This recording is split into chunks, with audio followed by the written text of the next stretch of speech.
The white corner, please.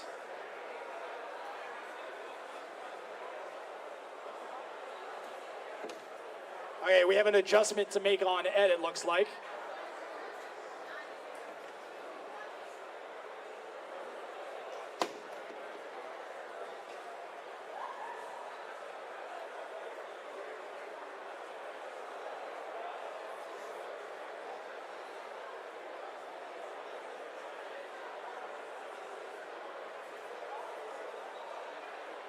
And since we just had a little slip up, why don't we review the load in, load out procedures for everybody? Step 1, put the robot in the box. Step 2, turn it on. Step 3, take off the safety lock. In that order, always in that order.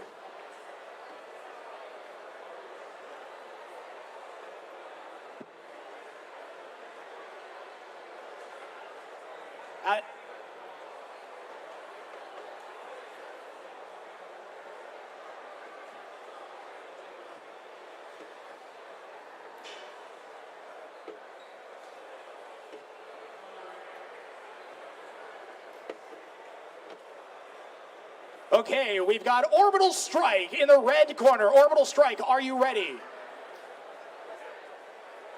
Ed, are you ready? Our robots are ready, fighting in 3, 2, 1, fight robots, fight.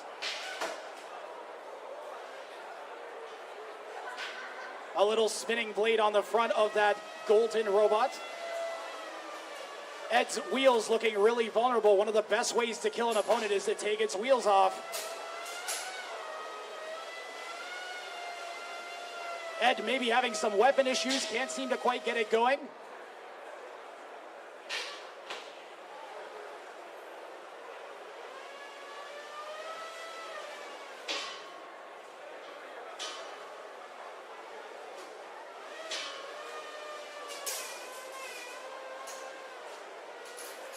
"40 seconds into the fight. Little bits and bots being taken off here by Orbital Strike. It had a good shot at that wheel, didn't quite bite in enough.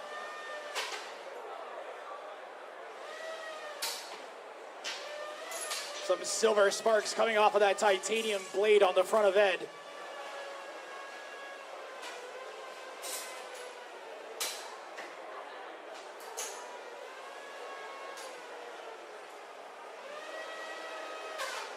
Ed might be stuck. Nope, it's free.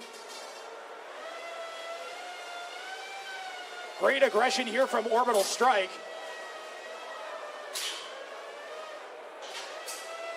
Got Ed right where he wants it.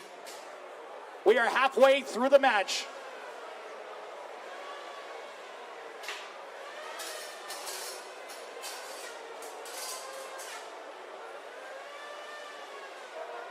Orbital Strike is doing such a good job of constantly hitting with that weapon on the front.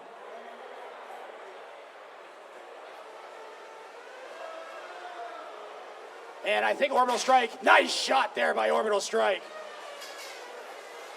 Those spinning weapons, they work a lot better when you have a bit of momentum to help it bite into the opponent. And Orbital Strike trying to line up some big shots here with Ed pinned against the wall.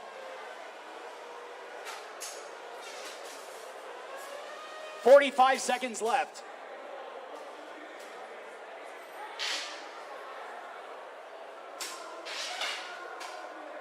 That was a cool flip. Ed might sort of be working. I'm tempted to start counting Ed out. Ed, we need to see movement. All right, that counts. Orbital Strike doing all kinds of weird things. 15 seconds left. A good hit there, weapon to weapon. Ed finally getting a good shot. Did manage to peel a little bit of that front off. Good shot from Orbital Strike. 5, 4, 3, 2, 1. Robots, stop fighting. What a great match.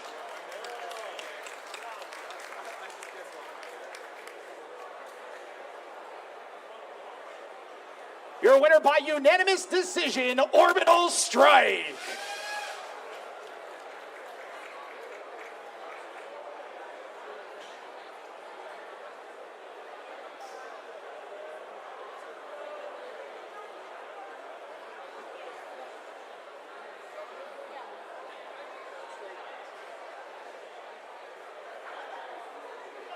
We are going to have some sumo bots up next. We've got Zoidberg taking on Lug Tread.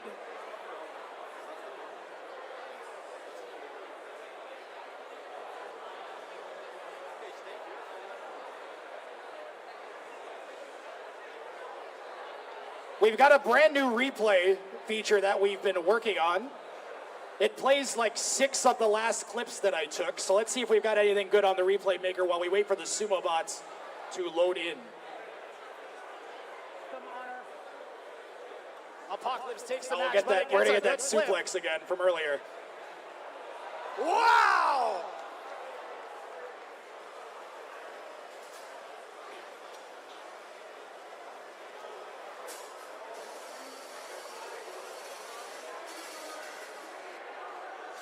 Two, one, fight robots, fight!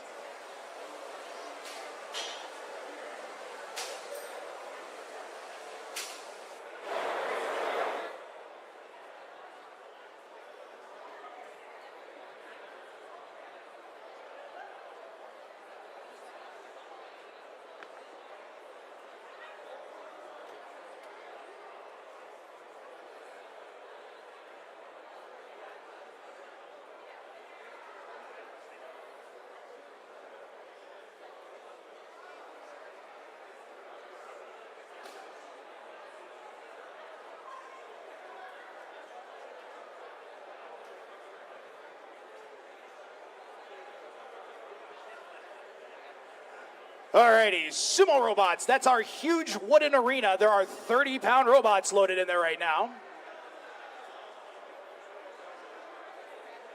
Where are our 2 drivers? I see one.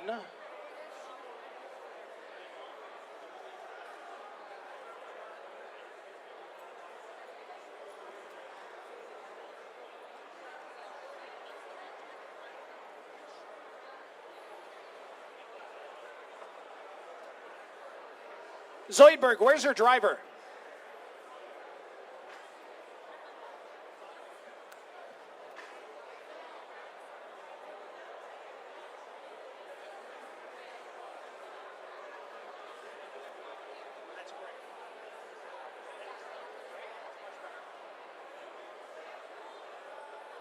All right, are our robots ready?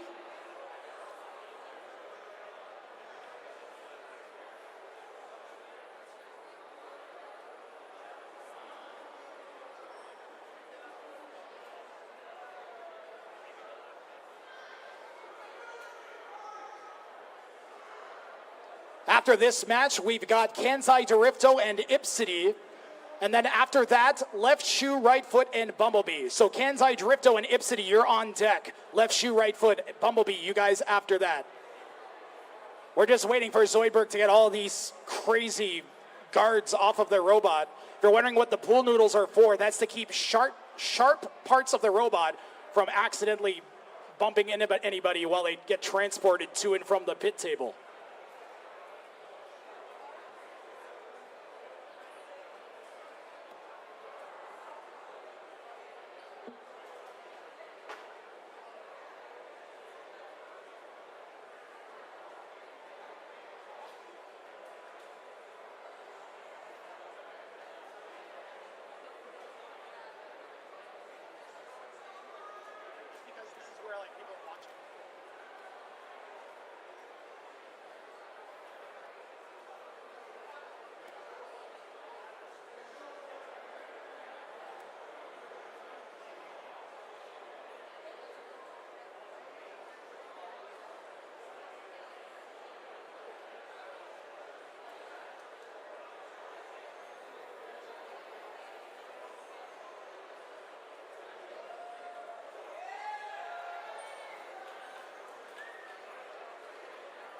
Alrighty, so that weird robot with like a clampy thing on it, it's gonna try and grab onto that pole.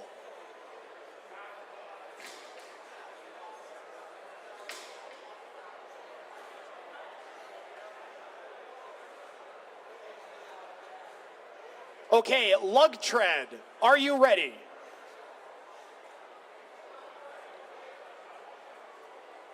And Zoidberg, are you ready?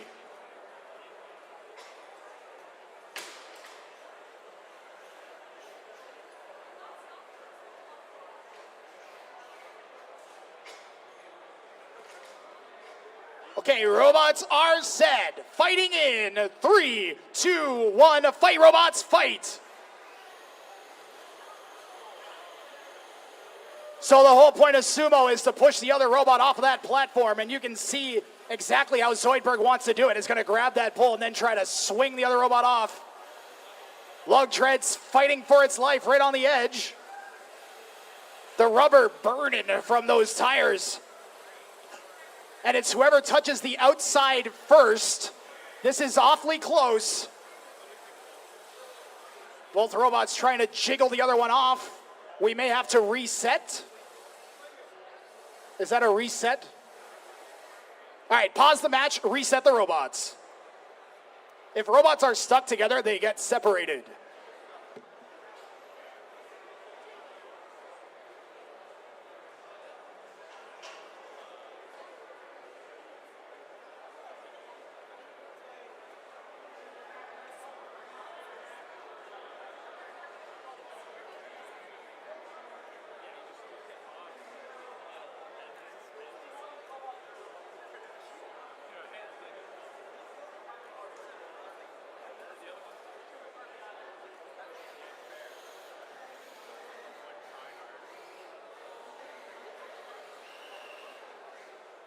Robot set, fighting in 3, 2, 1, fight. Good action from Red, trying to stop the other robot from grabbing that pole. A great strategy.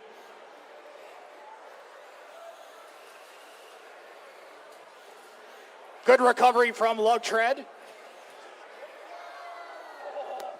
Great driving from Lug Tread.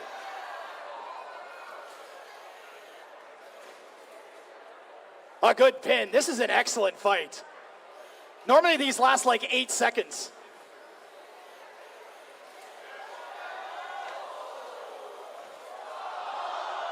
Lug Tread fell out first. Zoidberg gets the point. So it's the first robot to touch the outside. That was about as close as it can get. This is a best of 3. So we're not done yet. Zoidberg takes the first match. There's some wire dangling from it.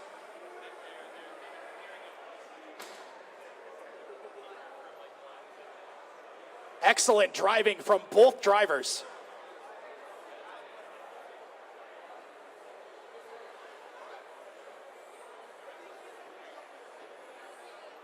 Robots are set.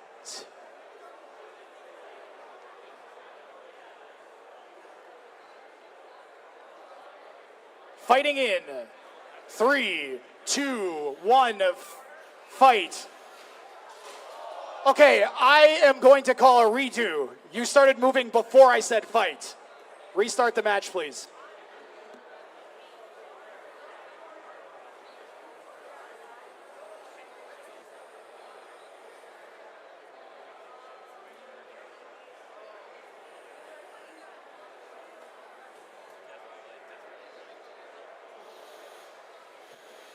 Okay, bots set. That means stop moving.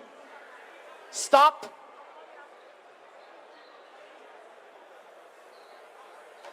We gotta go. We're going. We're fighting in 3, 2, 1, fight.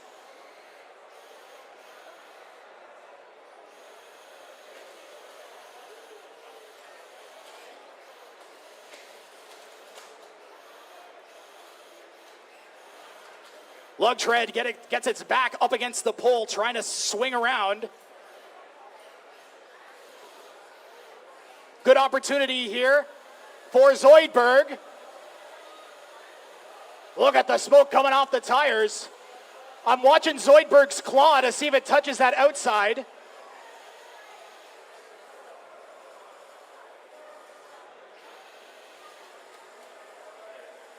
I think I see Lug Tread trying to just shove as forward as fast as they can.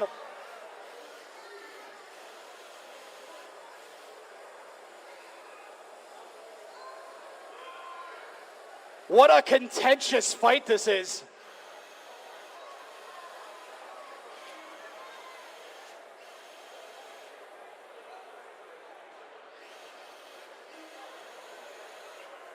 That claw's got to be so close to the ground at this point.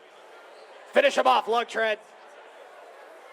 Or Zoidberg, get back on your feet. Let's go.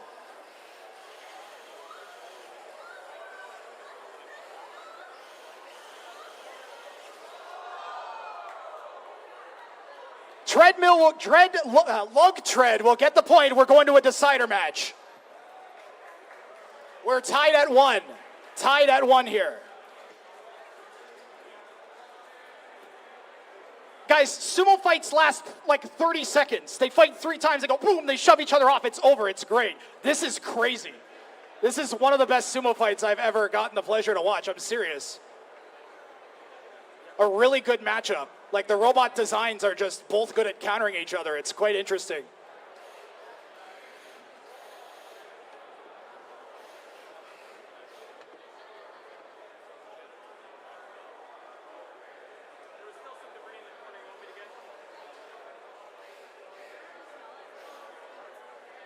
All right, guys. Zoidberg, are you set? Lug Tread, you're set. 3, 2, 1, fight! This one's for all the marbles. Lug Tread takes a big rush. Another big slamming rush. Lug Tread on by a thread, gets back on its feet. Finished off. Your winner, Zoidberg! Wow, what a fight. Unreal.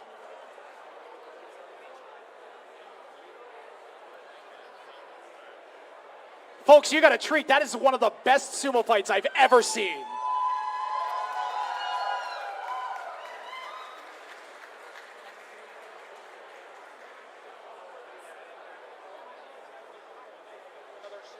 We're going to have another sumo match. We're going to have a Whammo Can and Driveway Hero taking on a Finagler. Whammo Can is a converted ammo can. Driveway Hero is a giant shovel. So you're going to want to stick around and see what those bots are like. If you guys have your own ideas for robots, go to botbrawl.ca, check us out on Discord, join our community. We always are happy to welcome in new people. Lots of people on our Discord will point you in the right direction on how to build a robot.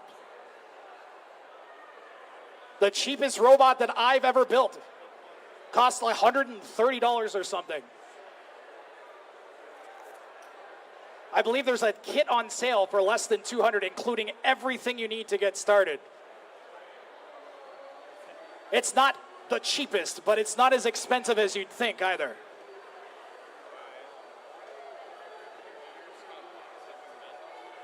I'm going by this.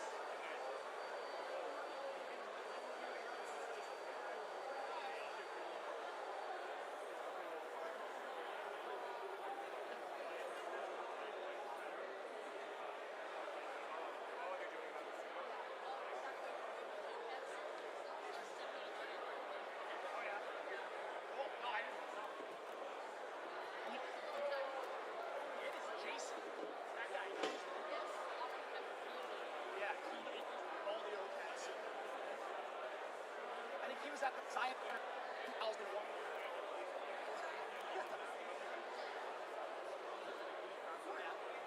Yes. You moved and then he rushed at where you were, and then I was like, I think I saw it like last year. I was like, oh, I'm not in position. Like, what is I'll move right now? He adjusted because you moved, and then he like careened off the side.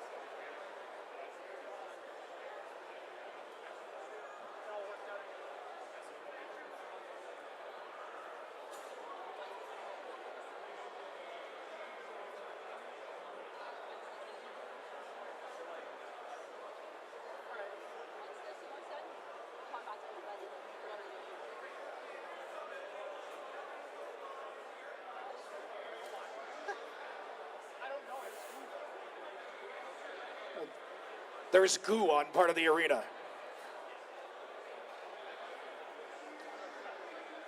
So, loading into the arena now, you can see Garrett and Jennifer Campbell. They've been around here at BotBrawl since the very beginning, I believe. Competing in, I think, every event. I think every event we posted they've been at.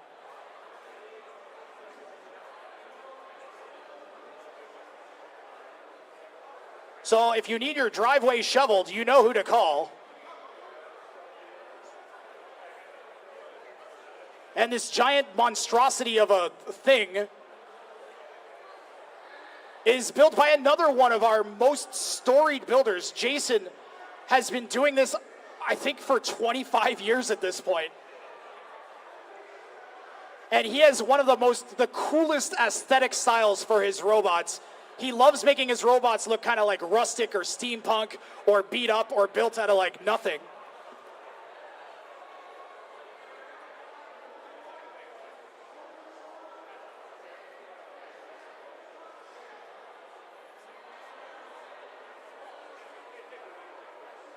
So it's got a giant makeshift axe attached to it, and I think those are Power Wheels motors and a chassis, or part of it. I don't know, looks like I could bail my boat out if it started sinking with it. Let's get things started. Whammo Can Driveway Hero, you guys ready? Finagler, are you ready? 3, 2, 1, fight robots, fight. So this is the big shove. Whammo pushes Finagler out right away. This is the 30-pound weight category. Each one of those two robots weighs 15 pounds each. As long as the weights add up to 30, they're good to go.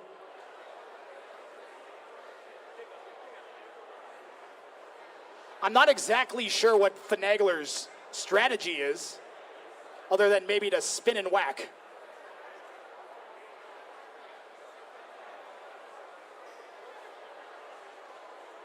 How do you even maneuver that thing? That's crazy.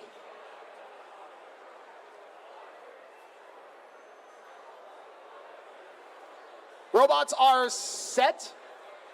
Fighting in 3, 2, 1, fight. One robot goes over the edge right away. Finagler touches the outside. We'll go one more time just for fun, but Whammo Cannon Driveway Hero will take this set. Finagler is going to look to save face here. There's some random parts scattered around the box now. I don't know what those were. I think they're the caps on the wheels. All right, this one just for fun. Fighting in 1 second. Wait.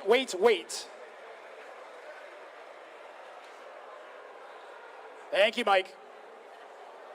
Fighting in 3, 2, 1, fight.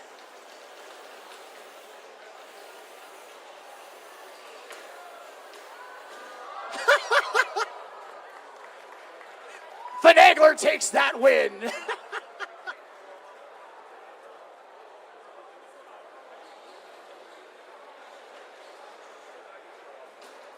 Good news, guys. We are going right over to the combat box where we have two robots already loaded in and ready to fight.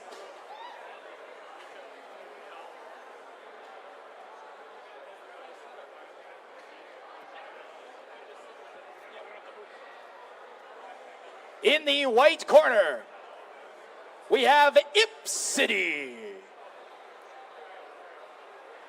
And in the in the red corner.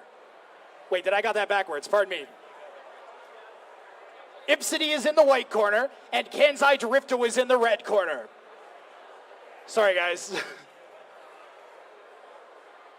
me get my clock up.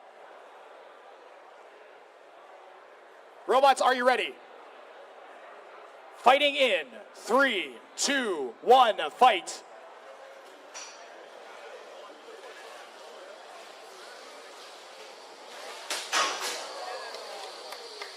Kansai Drifto is a really unique robot. The entire robot spins, and then it modulates when the wheels are turning to make itself move in a direction. It's wild technology.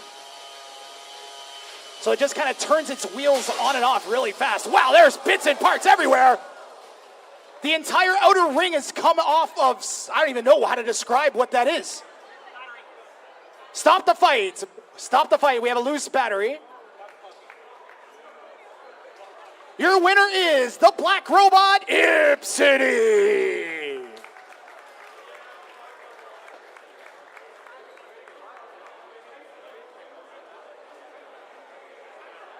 We have 2 loose batteries.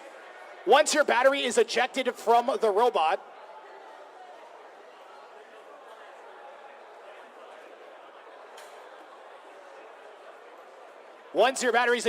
robot, you are automatically disqualified.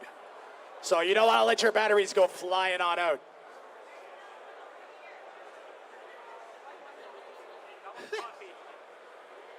Ipsity ripped the entire outer ring off of the other robot. That is insane. Like, it's got the entire other robot's weapon lodged inside of itself. That's like if a samurai attacked you, you took his sword and stabbed yourself in the gut and then punched him in the face and won. That's ridiculous.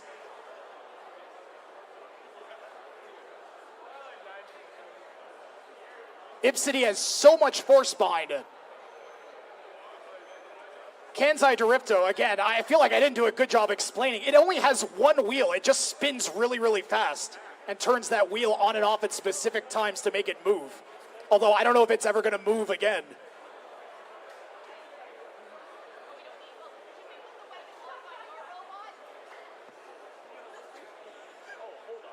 I'm being told that we had 3 wheels in that fight, so they're fighting a 3 wheels style. That was a really bad One Piece reference. I'm sorry, I tried.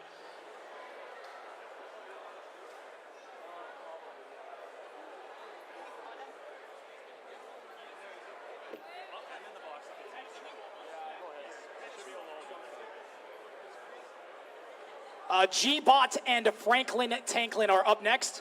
And then we're going to do Tankenstein and Experimental 150. So we're going to go to the smallest weight class, our 1-pound robots, and then immediately after, we're going to go all the way up to the 150-pound robots. So you might get some whiplash.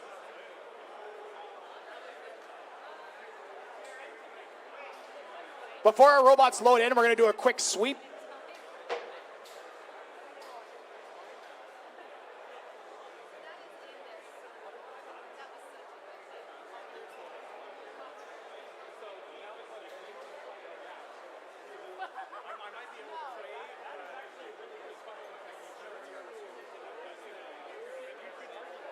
It's great. All over the arena, there's tiny little bits of plastic, metal, screws. You know, all the goo that makes the robot stick together.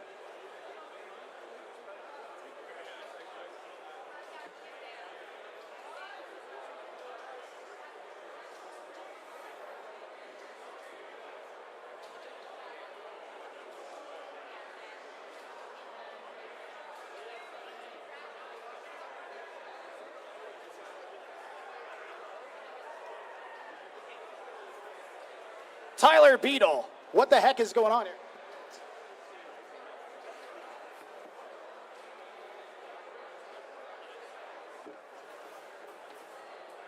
Are they changing it?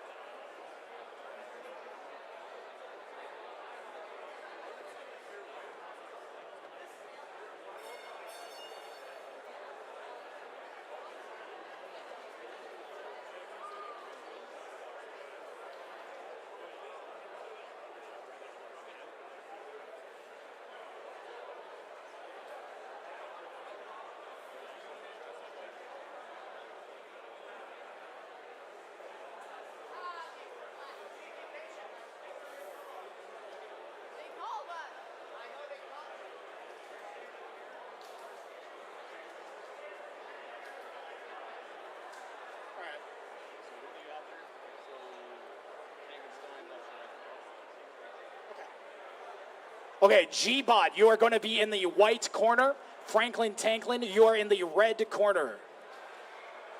Safer Robot loads in first.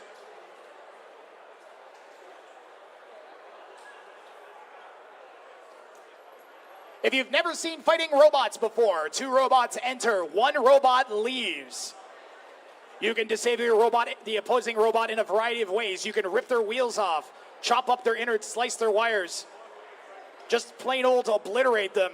Or, in this case, the robot's going to try to flip the opponent into a compromised position where its wheels no longer contact the ground.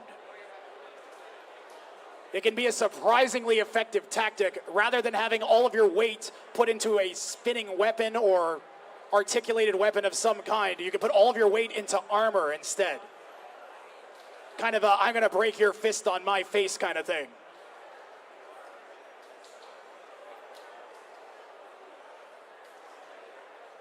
And we have a walking robot loading in. Walkers get a weight bonus here at BotBrawl. They're actually allowed to weigh twice as much. So that is a 2-pound robot here in the 1-pound category. It has a big spinning blade on the front. Looks like it's going to use some of its weight advantage to add to the power of that weapon. That thing looks really cool.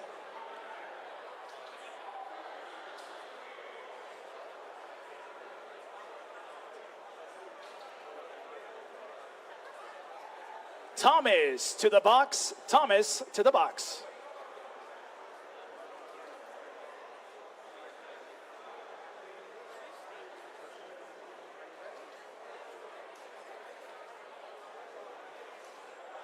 Okay, G-Bot, are you ready? G-Bot is ready. Franklin Tanklin, are you ready? Franklin is ready. We're fighting in. 1 second. Fighting in 3, 2, 1, fight.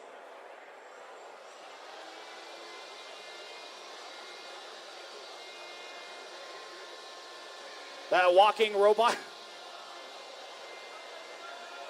It's coming out now. G-Bot sitting back, trying to find a good approach.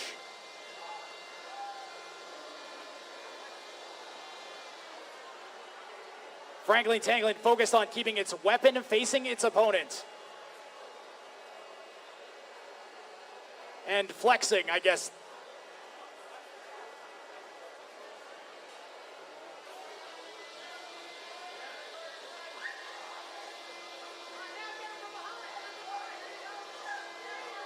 A good attempt at a flip.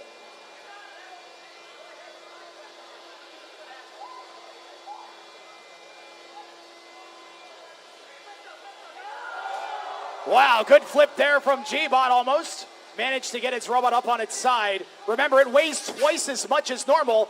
Another good flip. Great maneuvering. Allowed to pin for 10 seconds. 5, 4, 3, 2, 1. Robots release. Pinning the robot's important. It establishes control of the match in favor of the robot that does the pinning. We're at the halfway mark. And that's got to be part of G-Bot's strategy, to tank those shots from the blade on its weapon and try to ride underneath. G-Bot trying to get a good angle of approach without smashing into the weapon directly. Great driving from Franklin Tanklin. This is a very tactical match.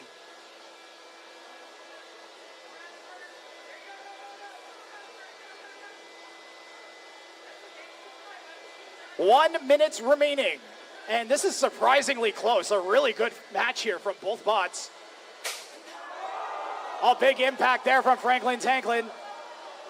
It might be caught on its back. It looks like that wedge is a little bit loose on the front as well. Franklin Tanklin trying to close in on the opponent maybe. I don't know if it's walking rather than just kind of limping around. We might count G-Bot out. No, it's moving, it's moving. 30 seconds left.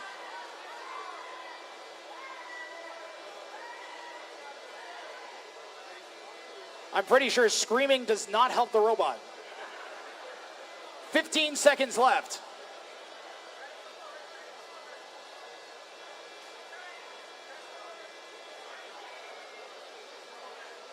5, 4, 3, 2, 1. That match is over.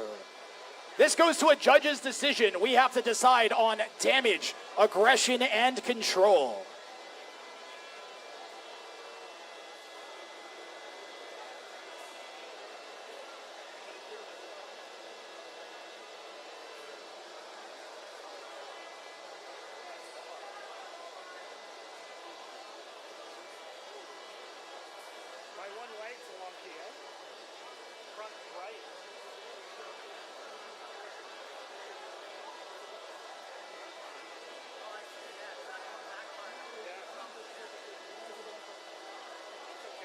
We have a split decision. Your winner by 2-1 judges' decision is Franklin Tanklin.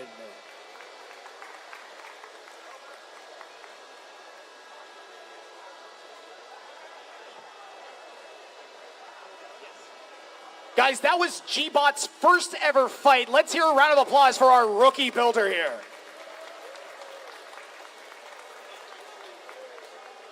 I think that was Franklin Tanklin's first fight as well. 2 rookie robots putting on a show for us.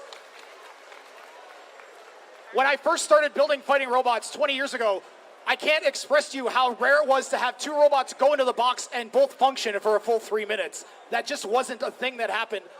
The standard that the robots managed to get to is so much better. Every robot works now. It's great. And that was a great showing. We had damage dealt. We had some excellent driving and flips by the flipper robot. We've had some really good fights here today, folks.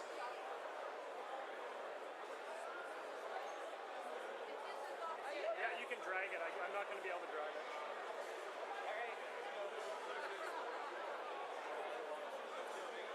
I believe our next fight is going to be a sumo match.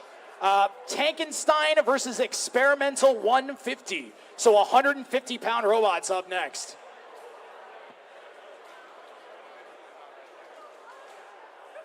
Forgot about the box speed. I forgot.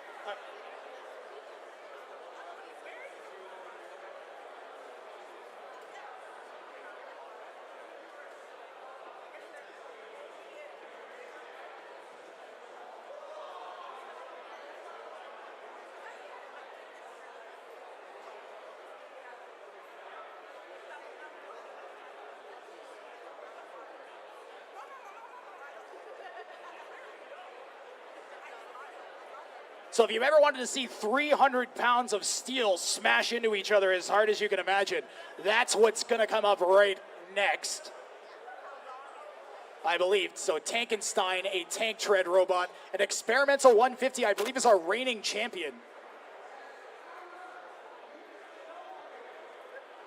Let me just check in with pit administration.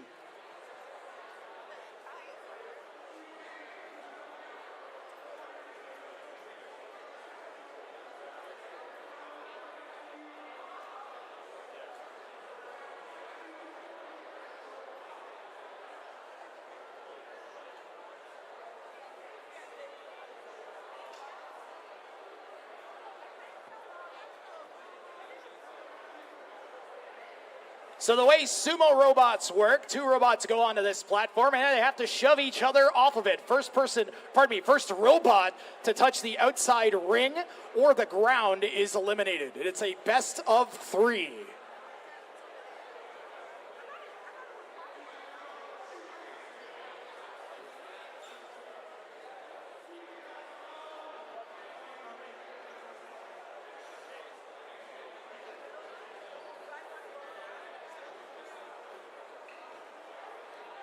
And we have great sportsmanship here at BotBrawl as well. The competitor helping his opponent load his robot in.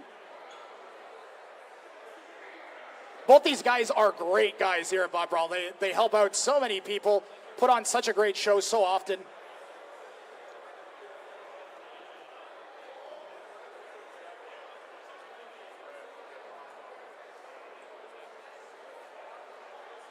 Again, I'm going to push you guys to botbrawl.ca and our Discord. Our Discord server actually has progress reports from a lot of the robots that are competing. The builders will take pictures at each stage as they complete their robots and update it. It helps make it a lot easier to get started because you can see what other people are kind of up to and ask questions about their robots right on the spot. I highly recommend the BotBrawl Discord.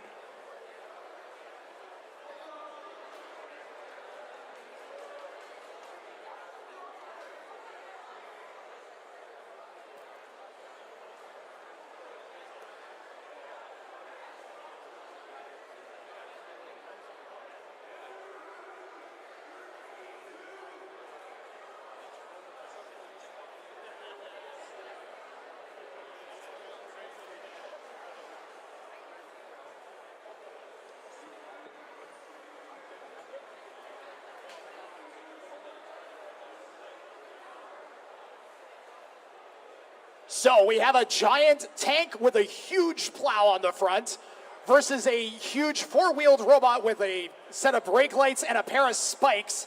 Those spikes kind of articulate up and down a bit. The idea is he can switch between jabbing his opponent or trying to get underneath them. Guys, if you think Tankenstein, the robot with the tank treads, is going to win, make some noise! And if you think our reigning champion, Experimental 150 with the red wheels, is going to win, make some noise! We're here live at AnimeNorth and BotBrawl, fighting in 3, 2, 1, fight robots fight!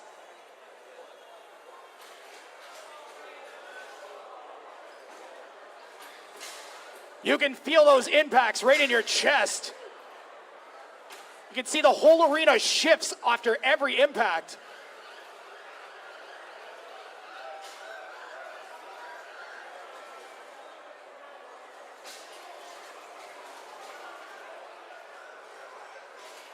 It's amazing how well they can maneuver on so little space. Tankenstein takes it.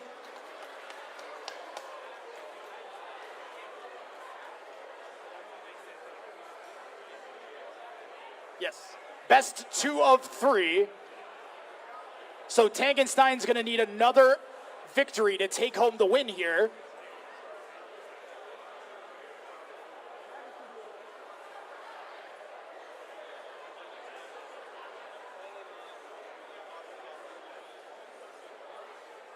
Tankenstein, you're set. Jason, you're set. Fighting in 3, 2, 1, fight robots, fight!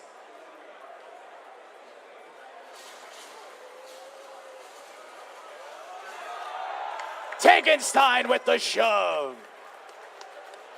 We're going to go one more time just for fun. We're going to see if Experimental 150 can save some face here. I feel like the wedge on the one side of Tankenstein's bent a little bit more than it was.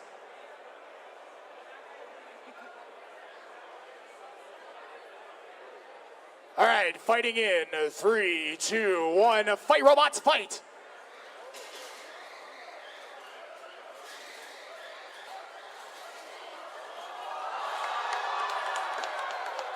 Experimental 150. Great match, guys. Oh, now that's nifty.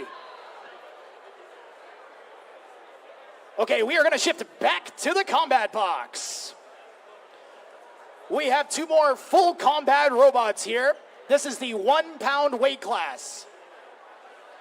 In the white corner, we have a vertical spinning blade attached to left shoe, right foot. And in the opposite corner, it's got a nasty sting. It's Bumblebee. Left shoe, right foot. Are you ready? Bumblebee, are you ready? We're fighting in 3, 2, 1. Fight robots, fight!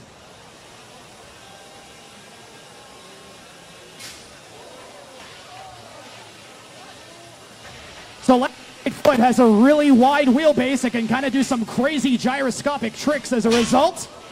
Just like that. It's still going. Bumblebee with a slightly more subdued weapon, but just as deadly.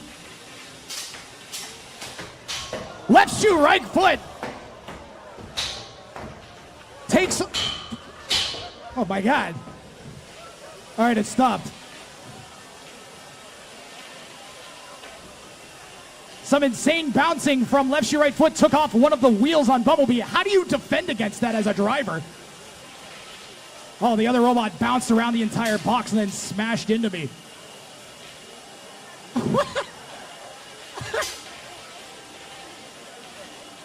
What is this? That is some insane driving. Wow, he got a hit! Are you kidding me? He's going for that other wheel with that weird angle.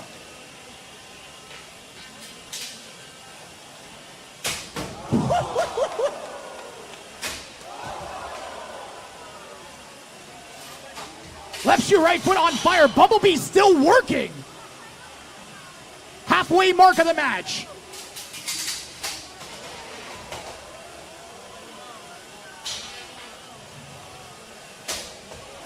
Left shoe, right foot, closing right in on Bumblebee there. Bumblebee's reduced maneuverability really hurting it here.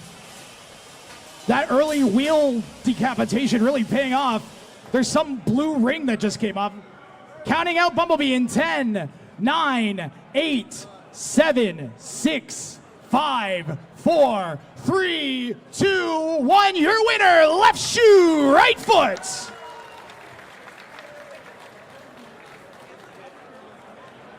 That is one of the craziest hits that I've ever seen. We'll see if we got it on the replay. It is the Black Robot Ipsity.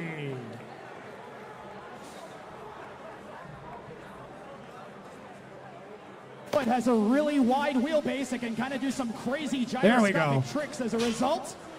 Just like that. It still goes. How do you describe that maneuver?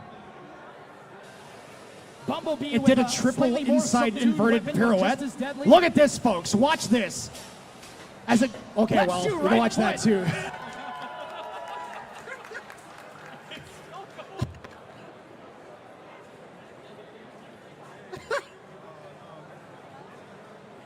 Wow.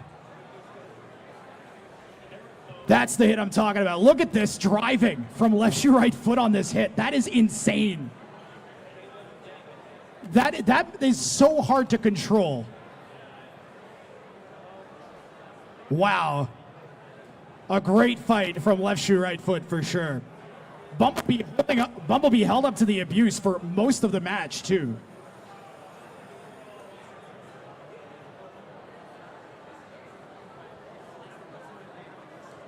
Caldera and Anubis, you guys are up. All gas, no brakes, and Mini BW, you guys are on deck. I'm gonna take a second to thank our, what's that?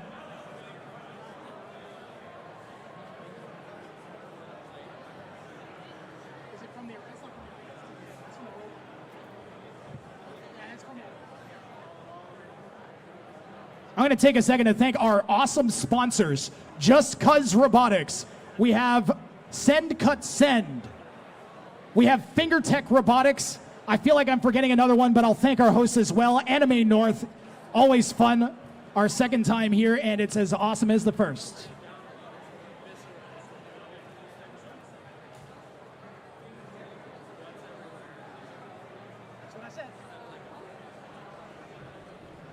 More destruction. I demand it now, and I shall get it, because entering the box is Anubis. Someone correct me if I'm wrong. Anubis is the Egyptian god of the underworld, right? That's a great name for a robot.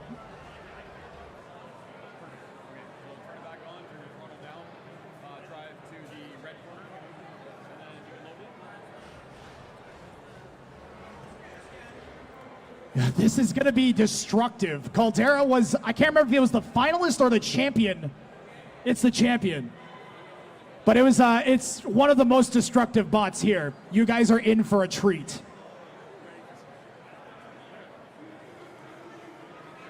When I was a kid and we originally did this, if a robot managed to make a spark, everybody was like, oh, a spark. Now it's just like, sparks every match. Let's see some destruction. Let's see some robots split into bits. And I bet we're going to get some of that right here, right now.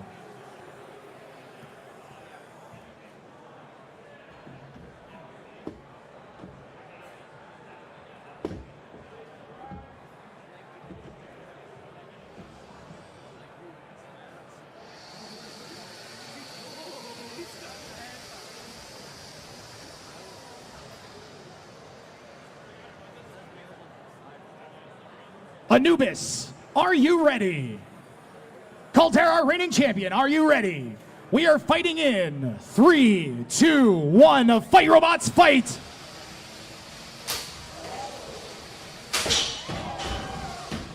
These 3-pound robots really pack a punch. You thought those 1-pound robots were strong.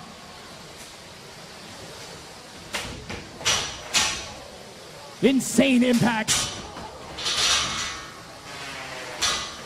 That left side panel on the white robot Anubis is coming off. A lot of times you're kind of okay if your armor comes off if it keeps your robot alive. Pause the match. We are gonna separate the robots. If robots become stuck, we release them.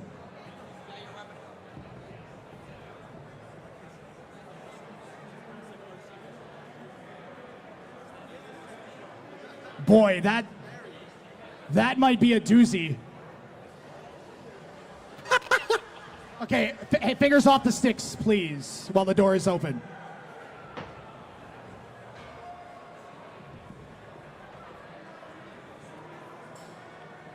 This is our precision broom and grabber combination. Some precision adjustments being made.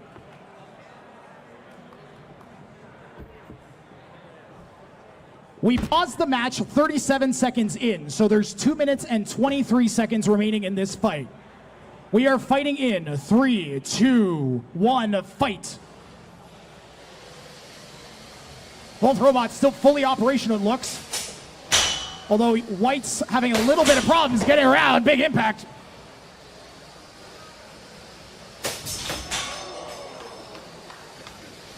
That protective wedge coming off the front of Anubis. It's going to be a lot more vulnerable now.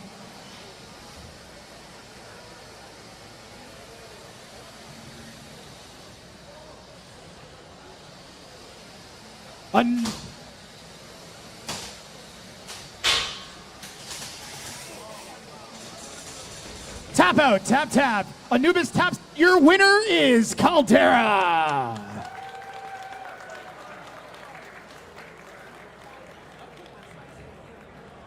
So this is a double elimination tournament. A lot of times robots in their first will try and stop things before it gets too out of hand. Anubis sees potential to get his robot fixed in this state before it gets any more obliterated. Certainly has some repairs to do for his second fight. Let's see, that armor came off. I see some, I think drive belts have been separated. We've got the front wedge come off. And it looks like the base plate has a huge chunk taken out of it. All in less than 90 seconds. That match lasting just 1 minute and 26 seconds.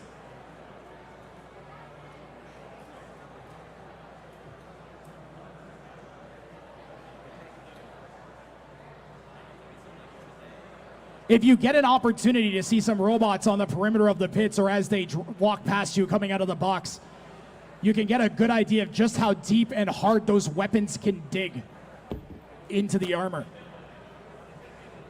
All Gas, No Brakes, and Mini BW, you are up. Tie-Dye and Vortex, you are up next.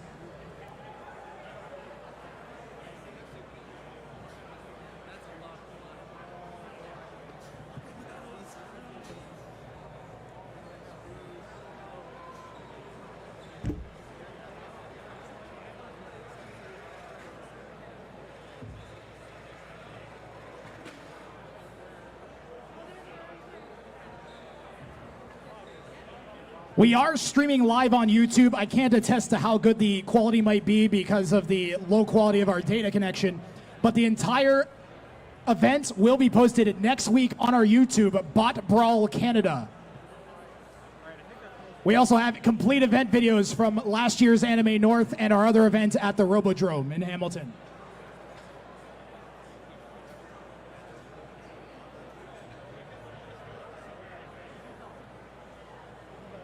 We are planning on making an appearance at the CNE, by the way. I can't 100% confirm that. Some admin might even be mad at me, but we are planning on being at the Canadian National Exhibition this year, and look out for us in the fall as we may be at the Science Center as well.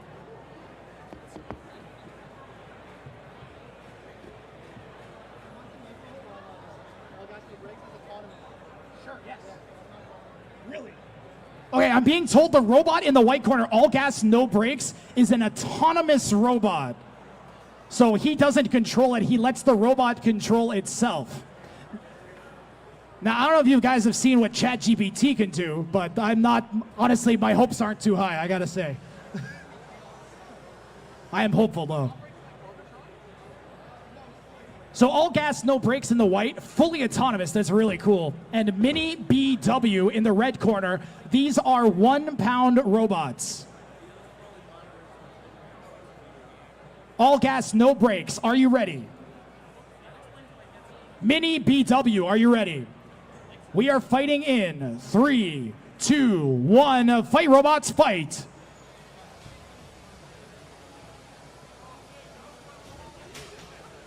There is a spinning blade on that green robot. It's really well built. You can tell because it's almost silent, but it'll pack a punch, I guarantee it. The autonomous robot is driving everywhere but at the other robot. It is showing those walls. Who is boss? Another wall slams into another wall. It's certainly making it hard for. We have a tap out. Your winner is Mini BW.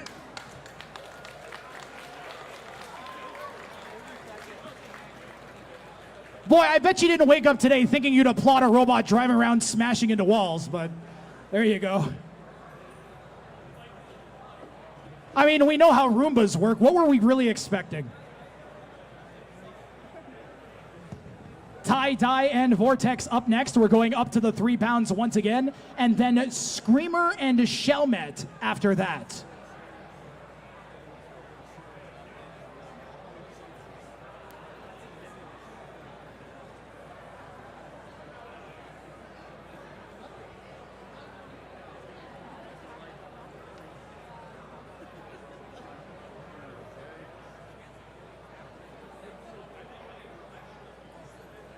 Robots. Robots.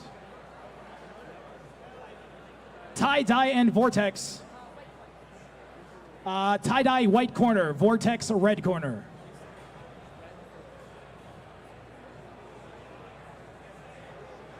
Another robot with a huge spinning blade on it. This time the blade seems to be elevated a good 1.5 inches, 2 inches off the chassis of the robot.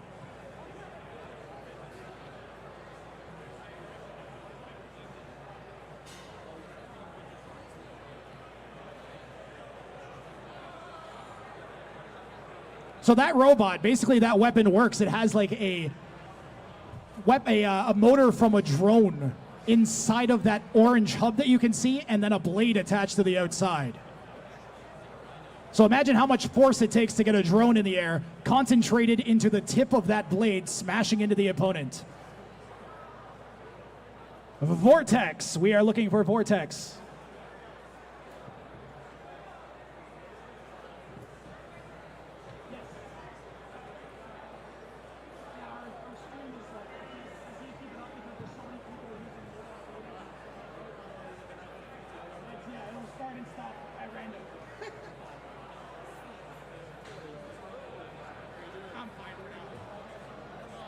It'd be worse if I stopped.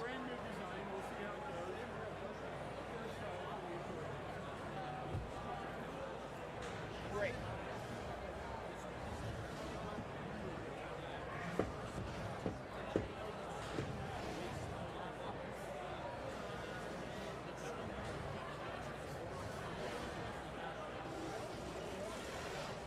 Could you tilt that? Chloe, can you tilt that up? Thank you. Yeah.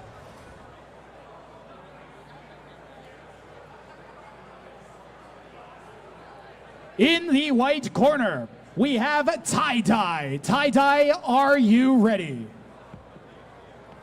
And in the red corner, we have Vortex. Vortex, are you ready?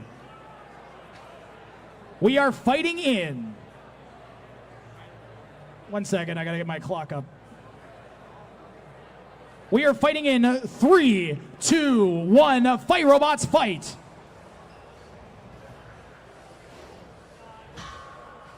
Both robots struggling with their weapons, taking a second to make sure they're running.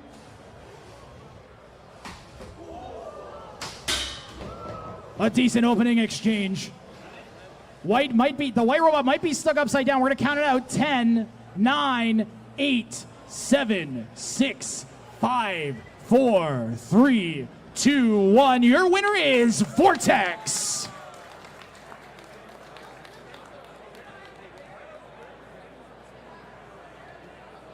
Sometimes all you gotta do to win is not die.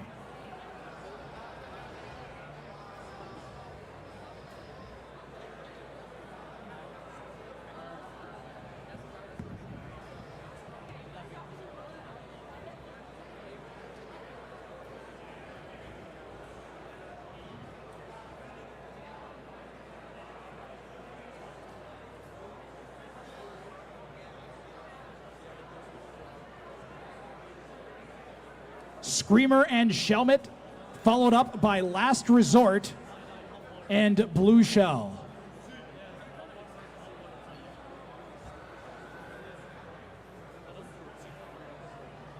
Pit Admin Vortex was the winner. I don't know if you caught that.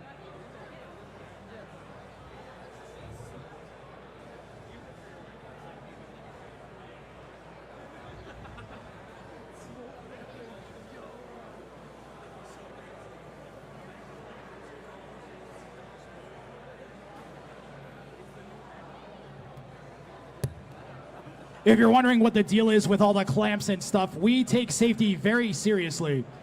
Robots' weapons have to be clamped stop so that they don't accidentally turn on to and from the arena or in the pits.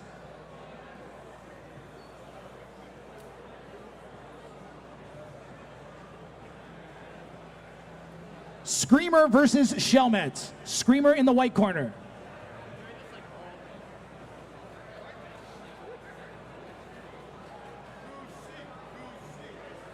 Thanks again to our sponsors, FingerTech Robotics, Just Cuz, and Send Cut Send.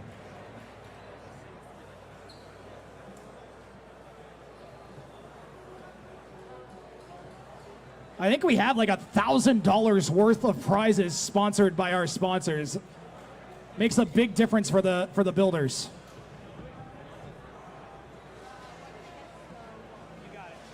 That's Screamer heading over to the white corner. You can purchase a robot similar to Screamer on fingertechrobotics.com.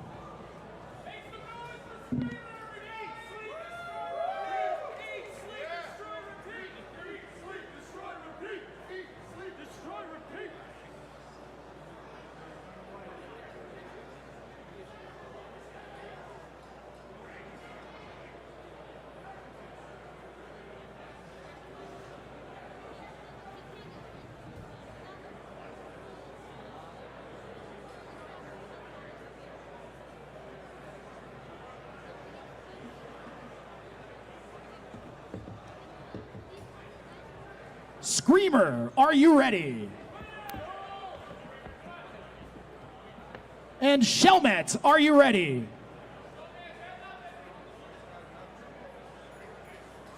We are fighting in 3, 2, 1, fight robots, fight! So that white square-shaped robot, it's going to try to push the other robot around and absorb shots. Wow. Being lower than your opponent means that often they can't get their weapon to vital parts of your robot. In this case, it's absolutely necessary to get the robot on top of that blade. So if you stay underneath,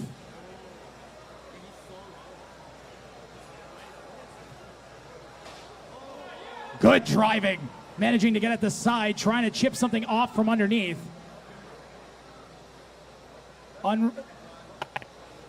5, 4, 3, 2, 1, release pin, thank you. Robot's only allowed to pin the other one for 10 seconds.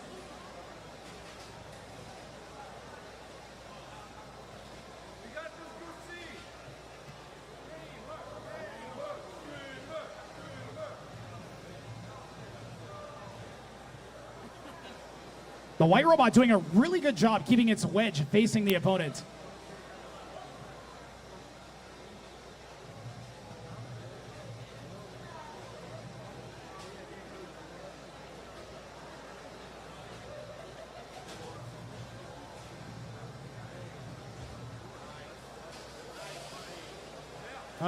We're getting some damage in there. We're at the halfway mark of the match.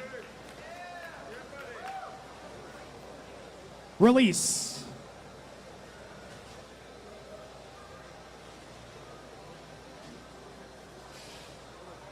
Really want to try and get underneath, maybe to some of those sensitive bits. The soft underbelly of the robot. Do robots have underbellies? 1 minute remaining. Nice driving from White, a big slam.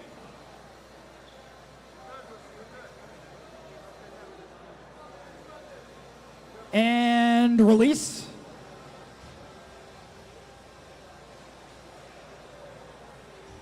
Those spins adding up for the White wedge robot.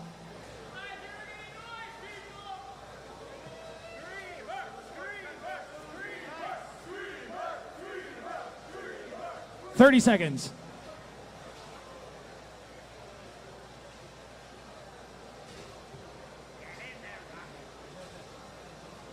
Surprisingly tactical match here.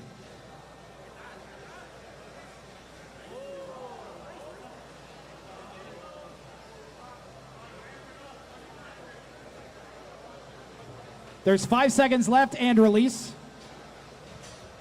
3, 2, 1. That's the match. This will go to a judge's decision. Judges have to decide based on damage, aggression, and control.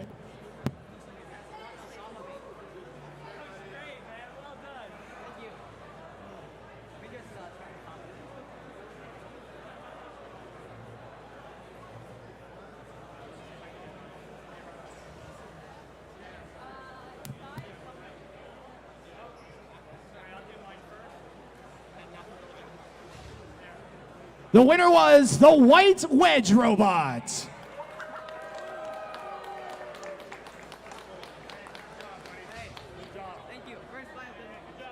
I can't remember its name. Was it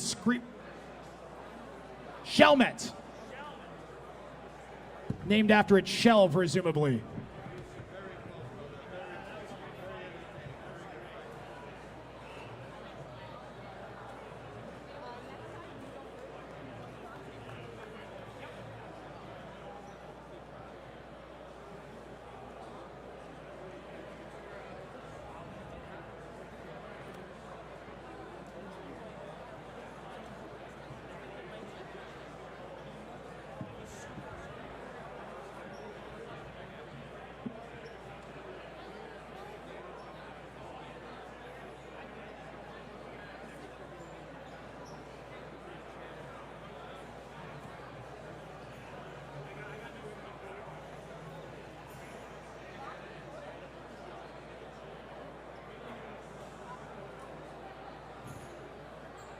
Up next, we got Last Resort and Blue Shell.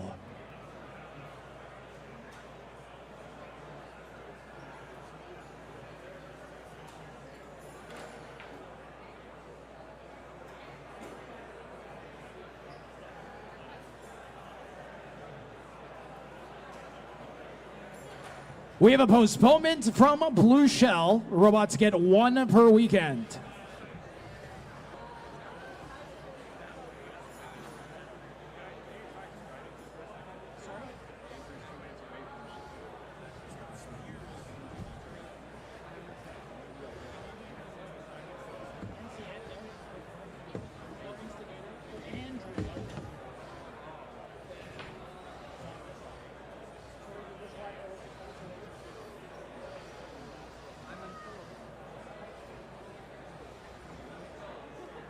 Andrew's not here.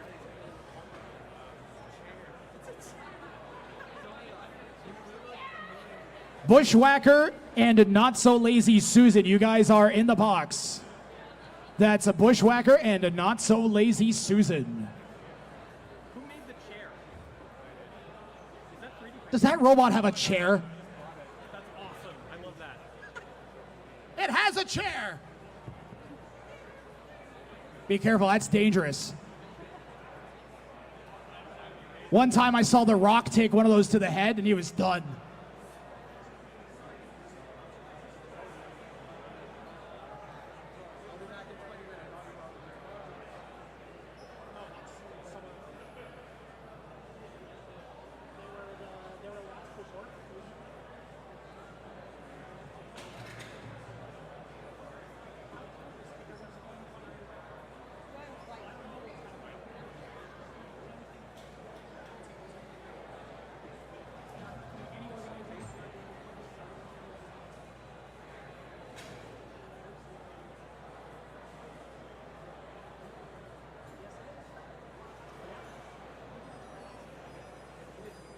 Our next fight, Bushwhacker versus Not So Lazy Susan. Bushwhacker has you see all those belts on it?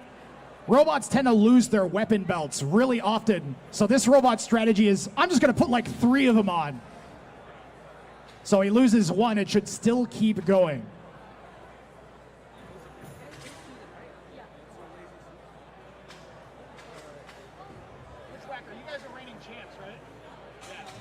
The robot in the white corner is actually our reigning champion in the 3-pound weight category from our competition back in November.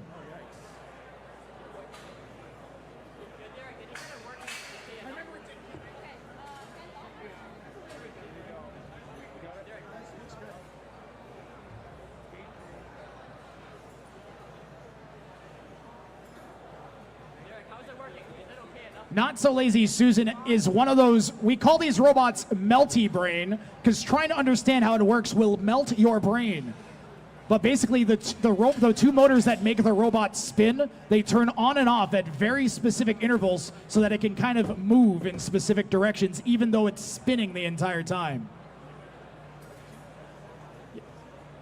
Most robots have their weapon and their drive system as 2 separate systems. This robot is just a giant spinning weapon. We are ready to go here. Last resort, are you ready? Oh, pardon me, Bushwhacker, are you ready? And Not So Lazy Susan, are you ready? We are fighting in 3, 2, 1, fight!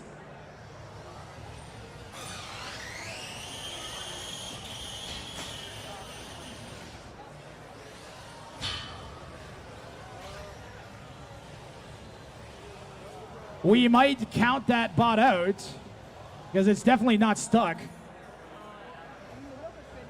10, 9. All right, we're going to pause and we're going to poke his robot.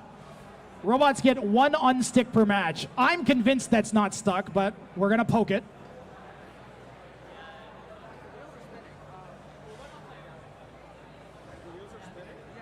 But this is the right call. You only get 2 losses in the competition, so you want to make sure that if you're... Oh, they actually are stuck, yeah. I couldn't see from my angle. There are still 2 minutes and 34 seconds left in the match. Okay, guys? Fighting in 3, 2, 1, fight. And maybe it can get up to speed now that it's got another chance. The disadvantage of having your entire robot be the weapon is it takes a long time to get going. Also that. And that's not an unstick. 10, 9, 8, 7, 6, 5, 4, 3, 2, 1. Your winner is Bushwhacker.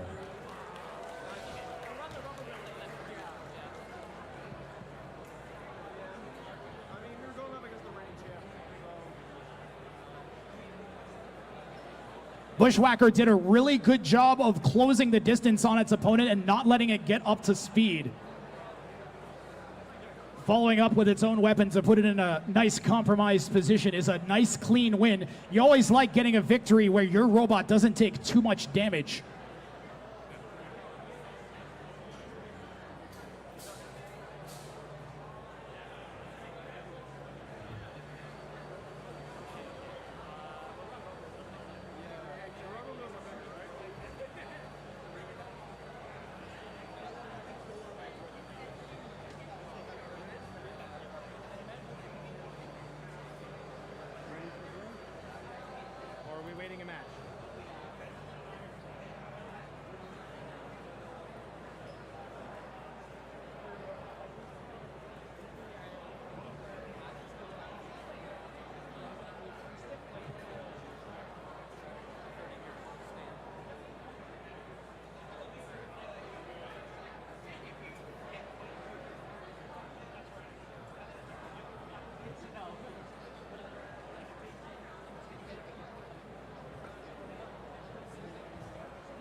Sweeping is a very important part of the fighting robot experience.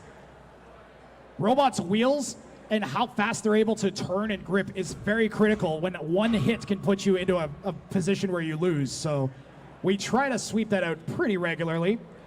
I think our next match is going to be a sumo match.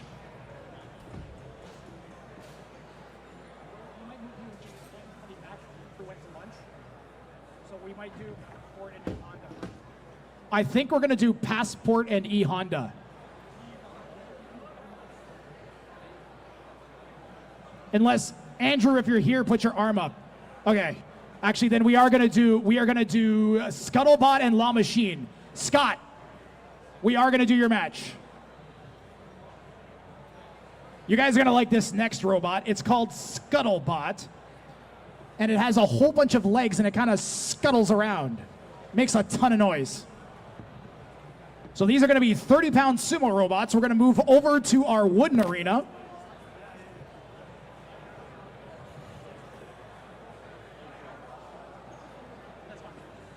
That was the same problem we had in the You'd want to move a match that was postponed or canceled, and you couldn't. Yeah. We're getting there.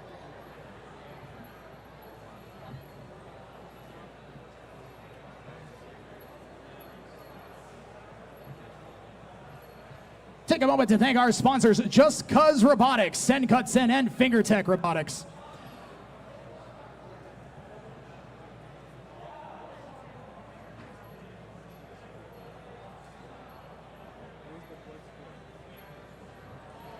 Thanks as well to AnimeNorth for hosting us a second straight year.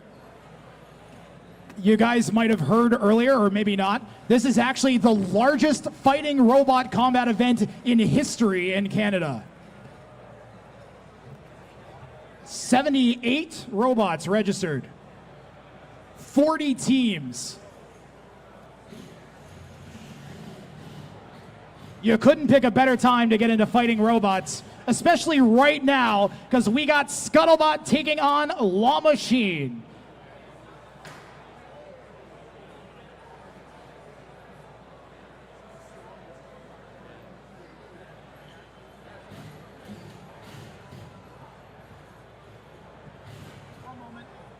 We lost.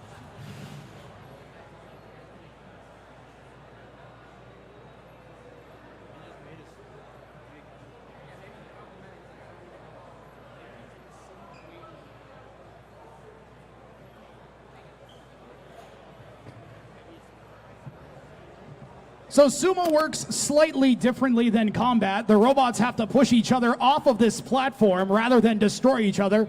Although if that happens, that's also perfectly acceptable. Scuttlebot, the white robot, are you ready? La Machine, the silver robot, are you ready? We're fighting in 3, 2, 1, fight. Sumo is best of 3.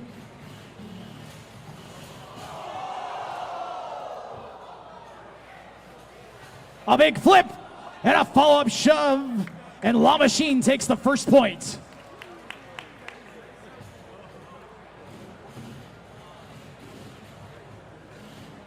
You can see those feet on Scuttlebot.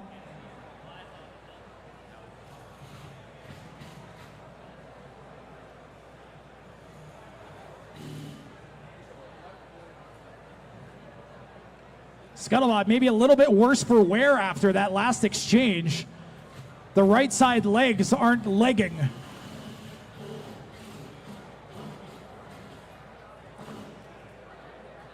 Robots are set. La Machine with the 1-0 lead.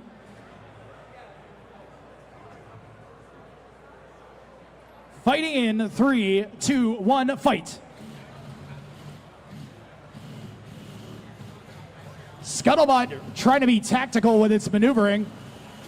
Keep La Machine to the outside, manages it. Big flip!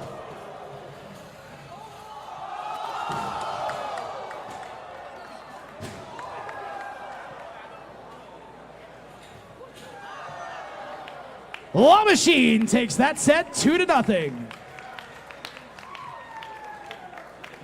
We're going to let him go one more time just for fun.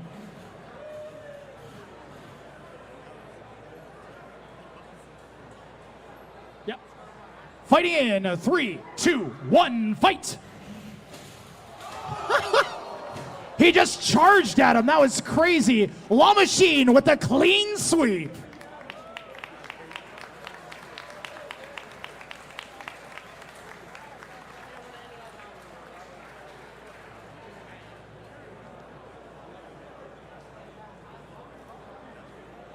We're going to have another sumo match. We're going to have Passport take on E Honda. So one of our next robots actually appeared on TV's BattleBots, or at least a version of it did. This version doesn't have a giant spinning blade on the top, but it's still really fast and maneuverable. So a 150-pound weight class up next. That's going to be 300 pounds of metal smashing into each other in a second.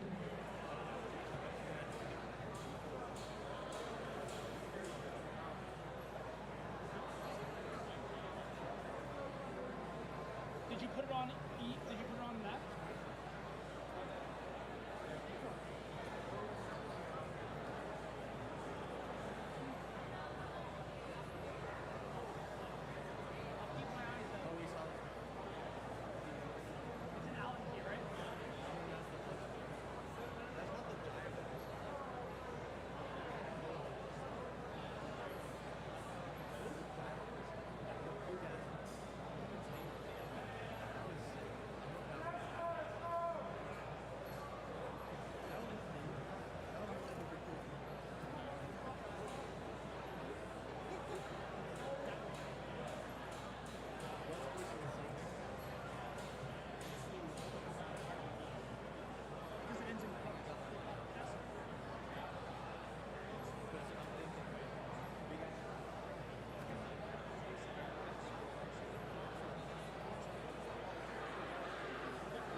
If you're wondering what's happening, we've lost the power key for Scott's robot. So we had to get another key to turn it off.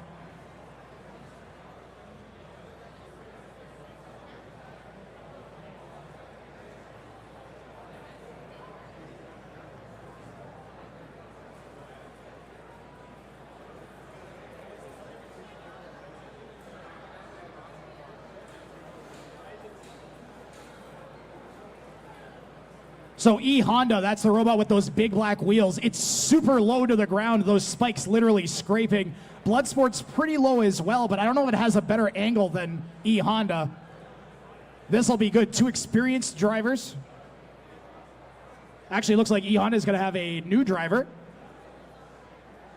And at the end, and Passport's saying they're not experienced either. So here we go. Robots, are you ready? E Honda, are you ready? Fighting in 3, 2, 1, fight!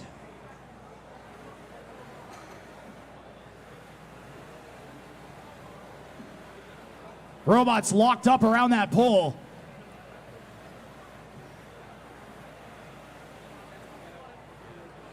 The gap between E Honda's wheel and its frame is exactly the size of the pole, so it can kind of grip on like that.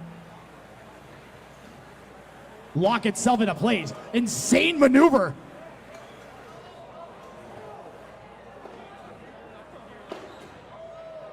Great response from E Honda to lock up onto that center pole.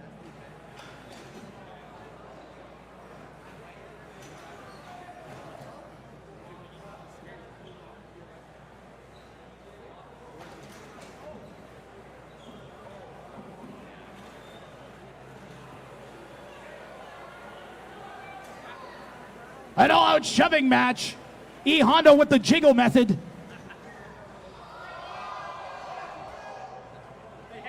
E Honda, you were out. E Honda touched with its fork. E Honda touched with its fork when it did that last maneuver. When it was teetering on the edge, the fork came off and hit the ground. So the white robot will take that point.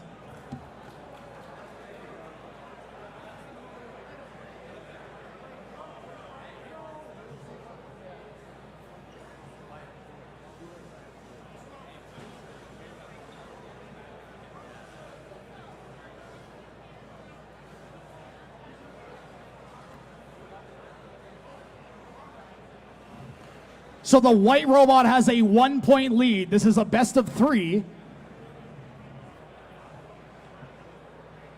Fighting in 3, 2, 1, fight.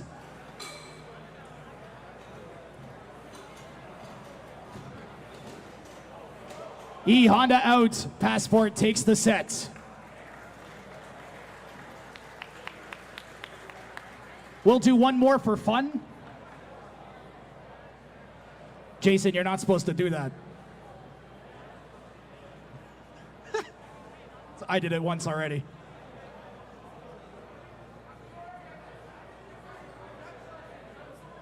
All right, we're going to see if E Honda can save face. 3, 2, 1, fight.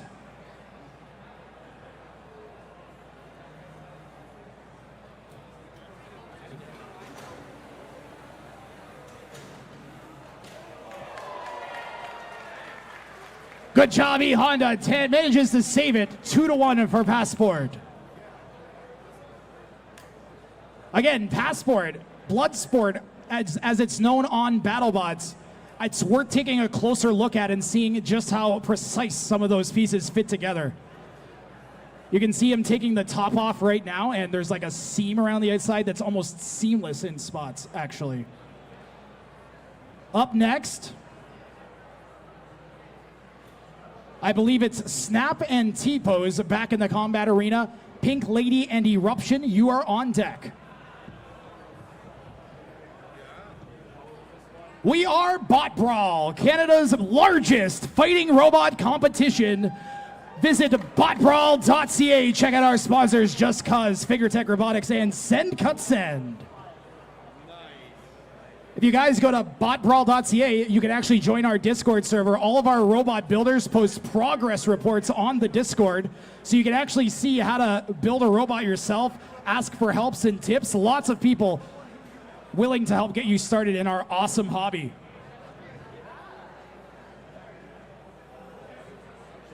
Again, Snap and T-Pose, you are up. Pink Lady and Eruption on deck.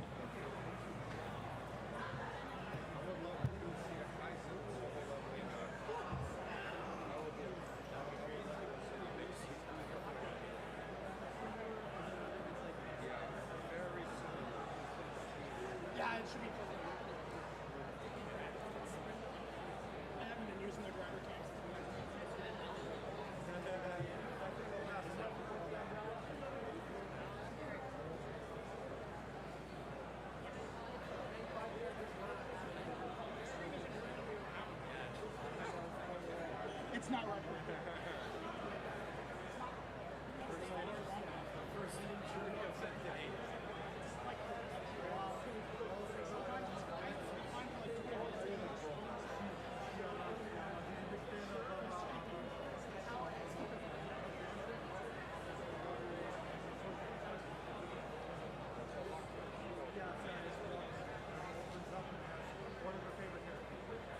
What's in there?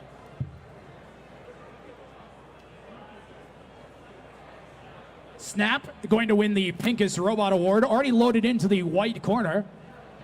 We are currently waiting for T-Pose.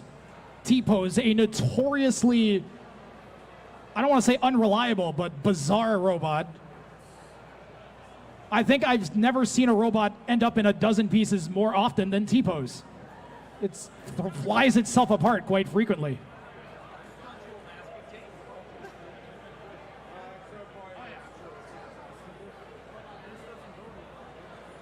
Well, it looks like it might hold together better than the last time I saw it. The last time I saw this robot, all of the electronics were exposed.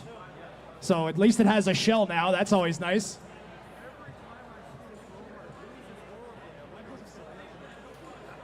I was just reminded the last iteration of this robot had a popsicle stick incorporated into it. Looks like we've subbed that out for some carbon rods.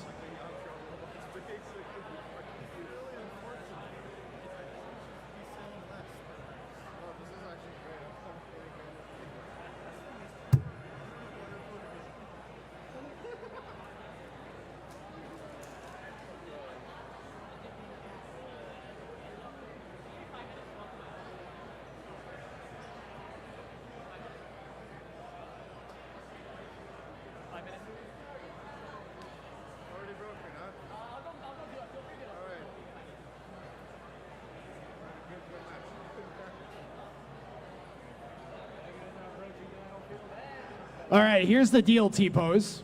I'm going to put 3 minutes on the clock. If you don't get to the box by the end of the 3 minutes, you are going to use your postponement. The clock has started.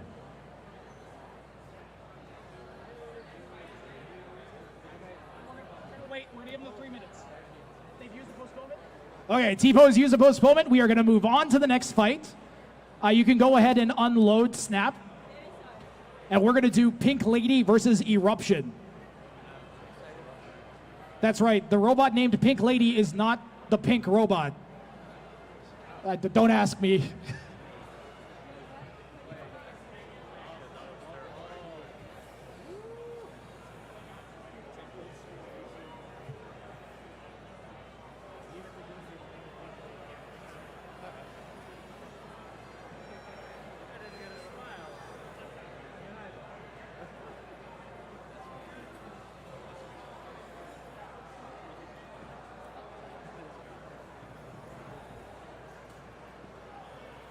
Eruption, you are in the red corner.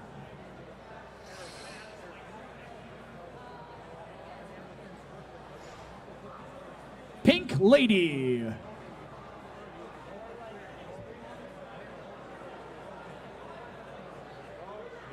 Okay, wait. Pink Lady's pretty pink too. I thought it was. I guess not.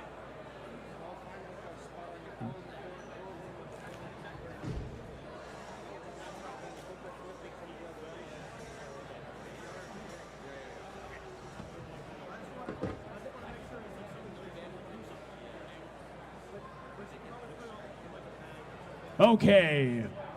These are 3-pound full combat robots here at BotBrawl AnimeNorth. Pink Lady in the white corner. Are you ready? Eruption, our finalist. Are you ready? Eruption is ready. We are fighting in 3, 2, 1. Fight, robots, fight!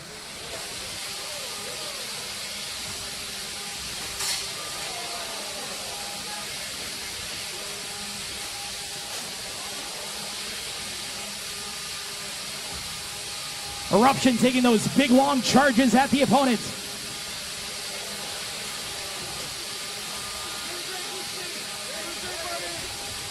If one of those charges connects, that bot is going to go flying. You watch.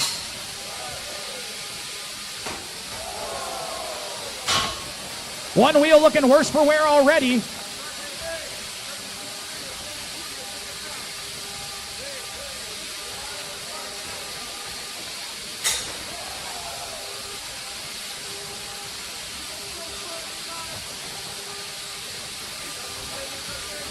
Some great maneuvering from both of the robots.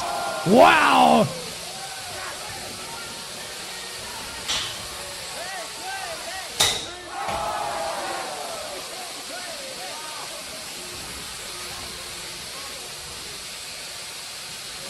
Half a Pink Lady not looking like it's driving on that left side anymore.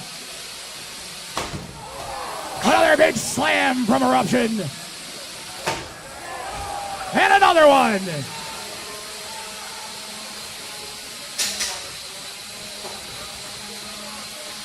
Oh, it's still alive, is it? 10, 9, 8, 7, 6, 5, 4, 3, 2, 1. Your winner, Eruption!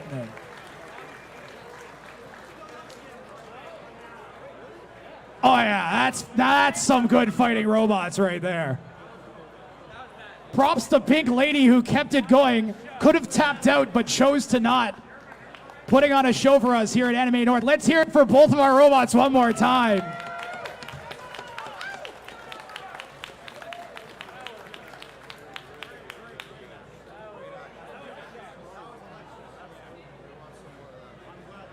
Let's see if I caught any of those on our really janky replay maker. Can I get a clock, please? We might have some previous fights in there as well.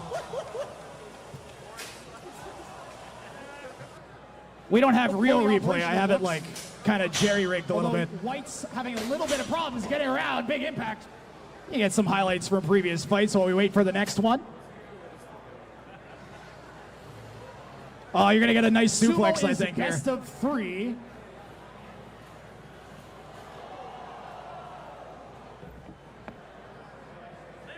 There we go. That's from this fight. Woo.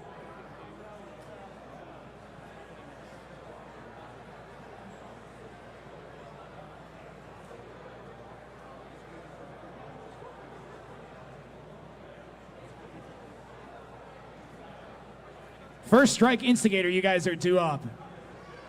We get one more good shot. Oh, right into the glass.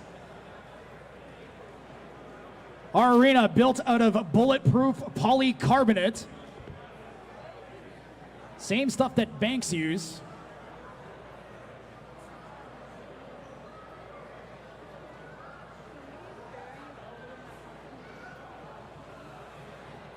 And we actually have 2 layers of it. It's a double bulletproof glass arena.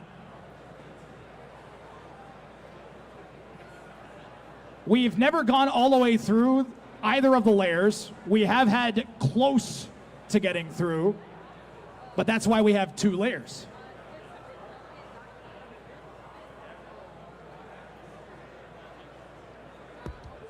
First strike is in the white corner, instigator in the red.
Okay, so these 2 robots loading into the box have fought many times. First strike has gone through, I think, 5 or 6 different iterations. Instigator on its 3rd or 4th. Instigator, originally my robot. Andrea Valenzuela, its driver, took it from me and made it way better. She put a tail on it and made it 3D printed instead of made out of cutting boards in my basement. And in the other end, we got First Strike. Continuously improved. It's now got a really nasty weapon on the front, so Joseph and First Strike are going to be out for blood in this one. Instigator over in the red corner, are you ready? Instigator is ready. First Strike, are you ready? Both bots are ready. We are fighting in 3, 2, 1. Fight, robots, fight! Instigator, the green gator robot, our reigning 1-pound champion, just lost its tail. The tail does serve a purpose as it stabilizes Instigator.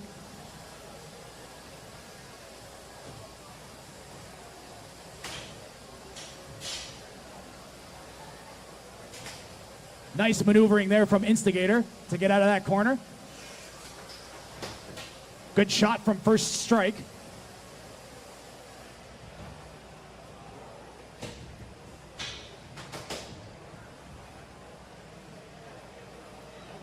Instigator trying to spin back onto its feet, gets there, and then immediately put back on the wrong way.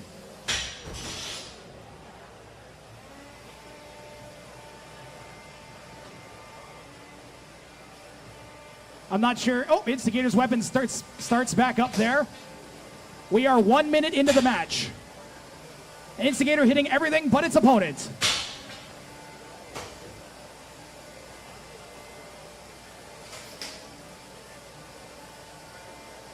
First strike with some surgical attacks here.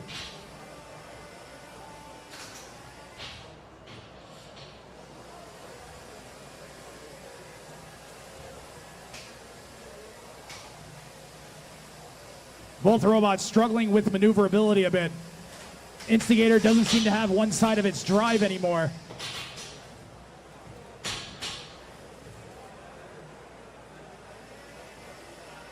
Instigator, we're gonna...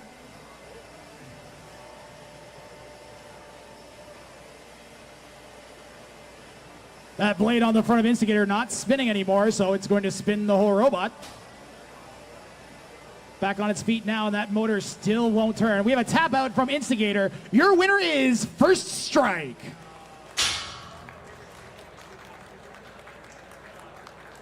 That's gotta feel good for Joseph. Instigator has beaten him more than once. But not this time.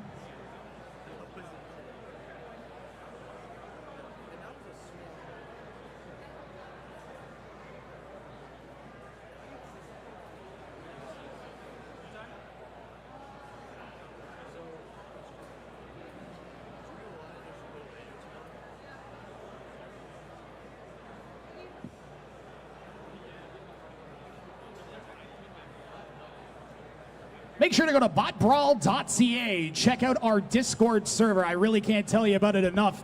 All of our builders, or most of them at least, have progress reports posted right from the very beginning. You can watch a robot built from almost nothing into these completed robots you see here today. You can interact with the builders and ask them questions. It's a great place to learn about science, technology, engineering, or math.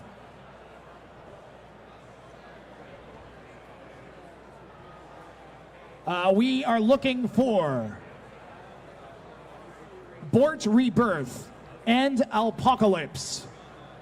And we are going to move to the Sumo Arena. Bort Rebirth and Alpocalypse.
Robots. Robots. Alpocalypse. Where are you? Bort Rebirth. Where are you?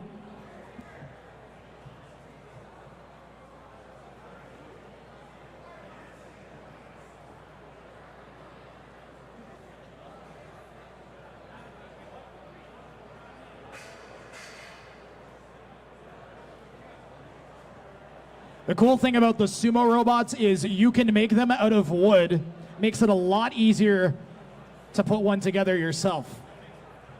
Because they don't take as much physical abuse, you can use cheaper materials.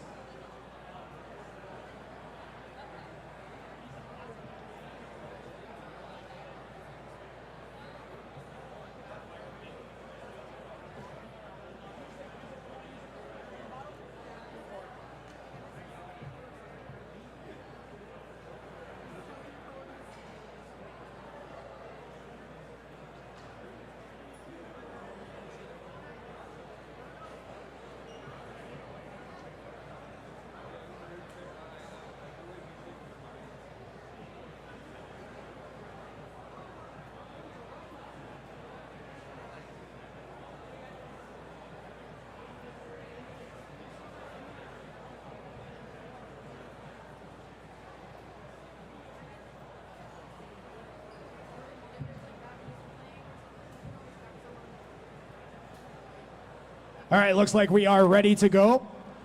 These are 30-pound sumo robots. They have to push each other off of that wooden ring. As soon as any part of the robot touches either the ground outside of the ring or any of that yellow ring or plexiglass, the robot is eliminated. It is a first to 2 victories. Our red robot, Alpocalypse, are you ready?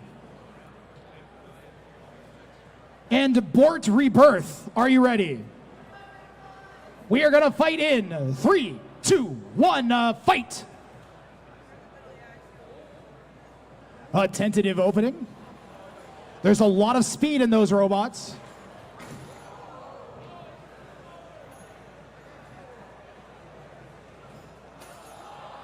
A methodical flip from Alpocalypse.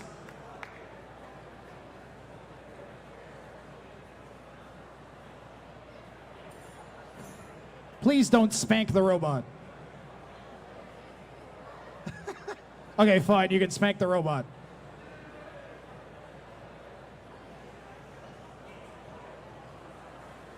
Robot set. Fighting in 3, 2, 1, fight.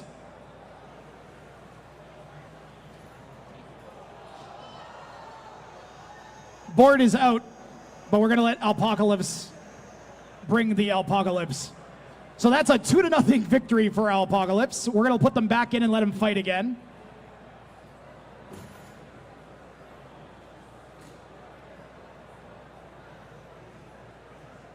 Both robots really maneuverable. Let's see if we can get a bit better of a contest between them this third one.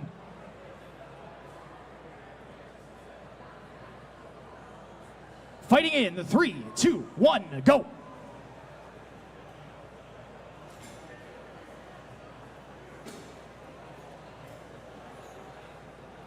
Good maneuvers from Bort, trying to use that pull to the advantage, keeping Alpocalypse. Well, go again, put it back in. All right, that's it for those guys. Congratulations, Alpocalypse. Thunderbird and Why Can't We Be Friends are due up in the combat box.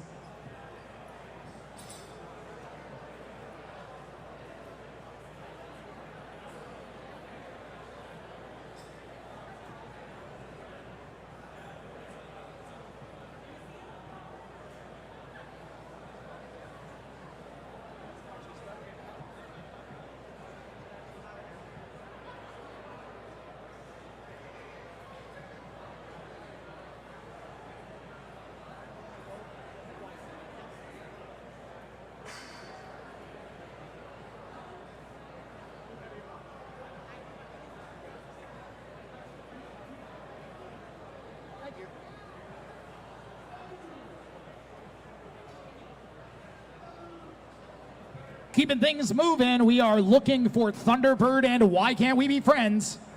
Why Can't We Be Friends is loading in now. The answer to Why Can't We Be Friends is the giant spinning blade on the front.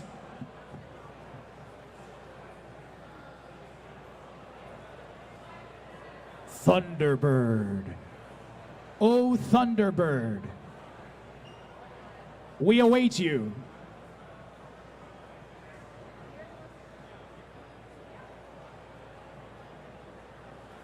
So one thing I've wanted to add is a camera on every pit table so that we can watch robots being scrambly slapped together by builders at the last second in a panic, which I'm pretty sure is what's happening to Thunderbird right now. It's moments like this that I wish I had that. Because when you're in a high pressure situation, there's nothing better than a camera in your face.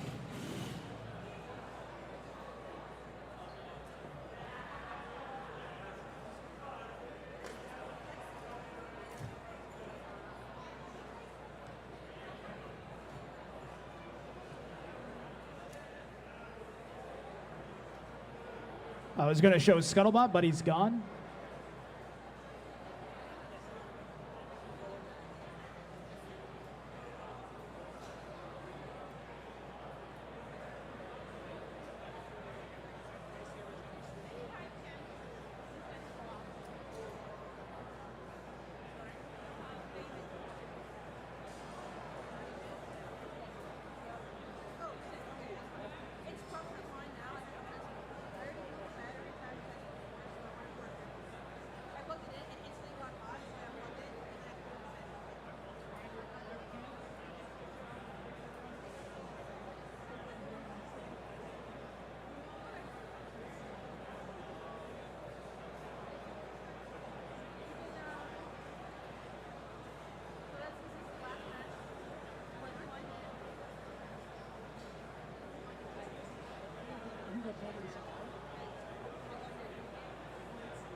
Thunderbird, I am going to put 3 minutes on the clock. If you aren't here in 3 minutes, then you are going to use a postponement.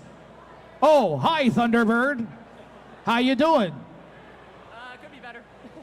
Glad you could make it.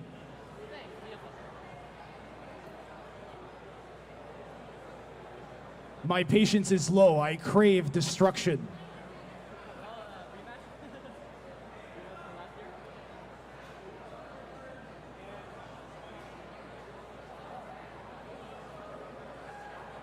Yelling at the announcer.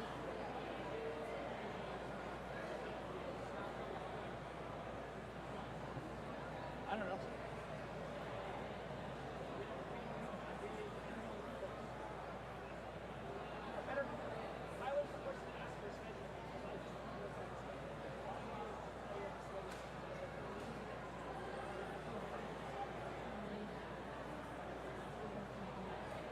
So why can't we be friends is apparently not working. Really? So the weapon controller is not initiating on it. That means it's broken. Go fix it. Thunderbird, the person you're facing, they're not working, so you don't need to load in. You're good. But I want the next person to load in, if my phone will work.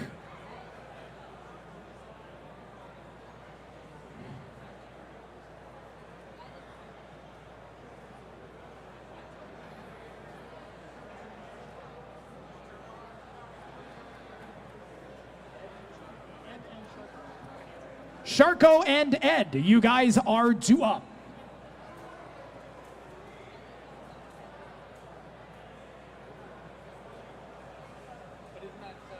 Ed and Sharko.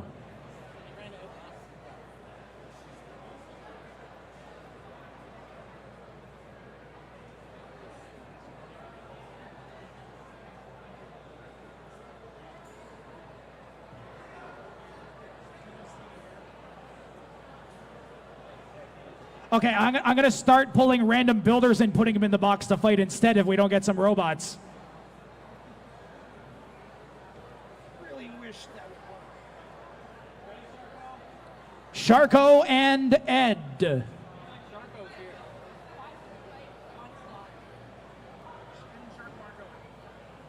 Okay, Sharko, go away. Ed can't fight. They've used their postponement. Final strike and onslaught.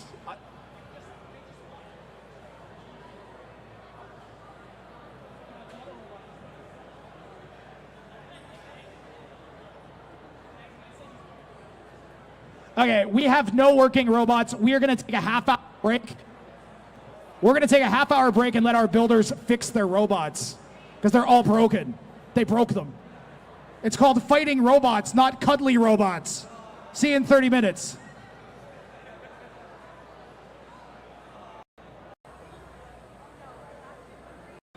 I just...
Hey, Tyler, Last Resort and Blue Shell? Last Resort and Blue Shell, you guys are due up in the box now. Ladies and gentlemen, hello and welcome to BotBrawl. My name is Doug Ireland. We are here at AnimeNorth 2024. I want to take a quick second to thank our sponsors, Just Cuz Robotics, FingerTech Robotics, and Send Cut Send. If you've never seen fighting robots before, what happens? 2 robots enter our bulletproof arena and 1 will leave. Snap and T-pose. You guys are in the arena. Snap and T-pose. Last Resort and Blue Shell. I don't know what happened, but you're not in the box anymore. I'm looking for Snap and T-pose. We have 4 categories: 1 pound, 3 pound, 30 pound, and 150 pound. The 2 smaller weight classes fight in this box with bulletproof glass surrounding it. Some of the weapons spin at speeds of up to 200, 300 miles an hour and can gouge and tear apart steel and aluminum like it's nothing.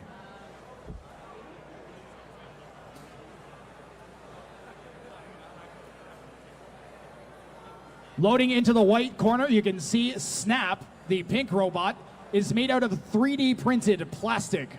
And it's going to rely on the geometry of its outer shell to try and deflect the blade of the opponent, who just finished loading in. That's T-pose. T-pose tries to keep all of its electronics up and out of the way of any weapons that the opponent might have.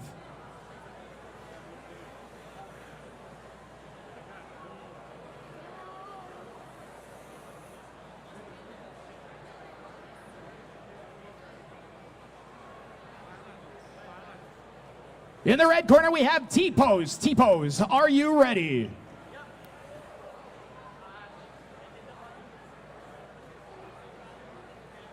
One second. And in the white corner, we have Snap. One second. It might make you guys ready up. Red team, are you ready? T-pose is ready. White team, are you ready? Snap is ready. 3, 2, 1, fight. Fight, robots, fight! That spinning blade on the front of T-Pose is going to try to dig into its opponent.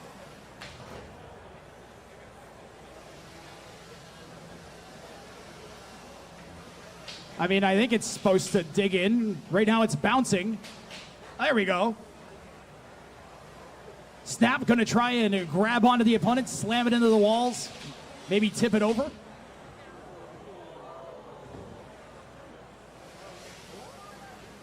You can see those two arms on Snap. One of them fits into the other one, so it can do a cool little grab.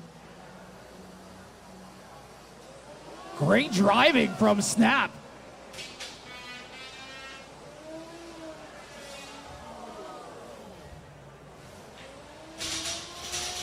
Now that blade's getting up to speed. It took something off of Snap.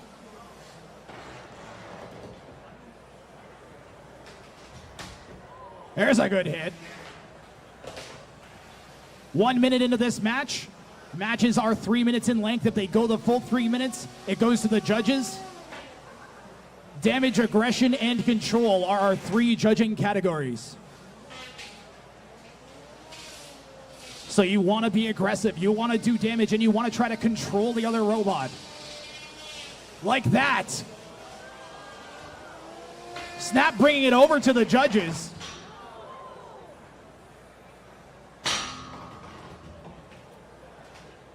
A good way to make an impression on the judges is slam the other robot into the wall in front of them.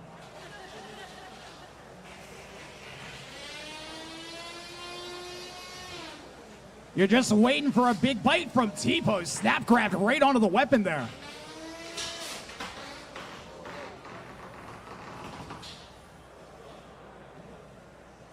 Snaps managed to flip T-Pose upside down. Has another good grip.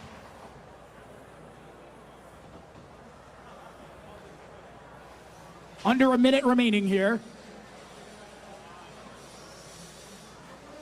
Robots can pin for up to 10 seconds. Release. Pinning is important. It controls the match and prevents your opponent from damaging you. Snap has done a great job taking T-Pose all over the arena with that grabber.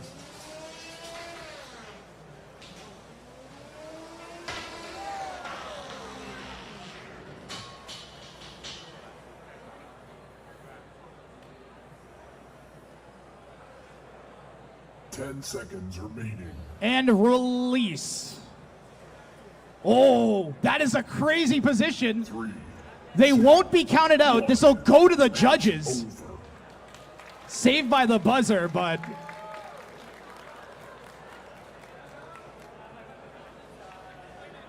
we have a unanimous decision for the pink robot, Snap.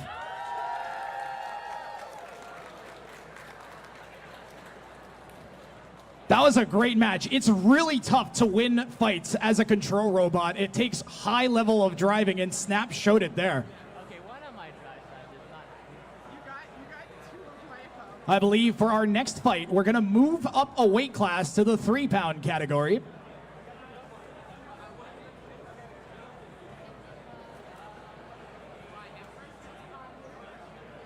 Okay, I'll do it. Give me. I need on both. I can't move one of my drives.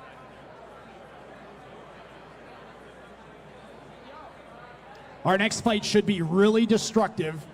We have a robot called Thunderbird, one of the louder robots we have here, taking on a repeated, I think, finalist, maybe even champion, Why Can't We Be Friends? That's basically a giant weed whacker.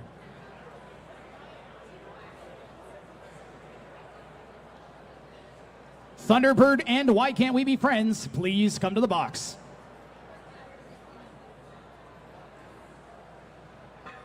While we wait for our next bot, why don't we see if we have any clips in the instant replay?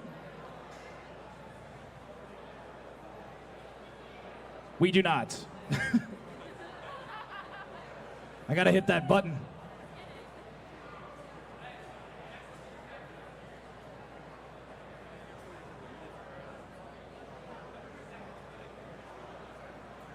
So you might be wondering, what weapons can the robots use? Well, they can't use water. They cannot use electricity.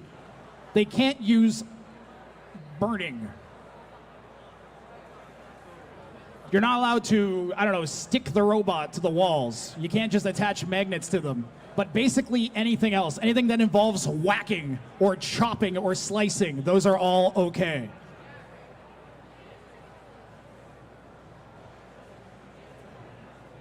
Okay, so I'm going to put a timer on the clock here for Thunderbird and Why Can't We Be Friends.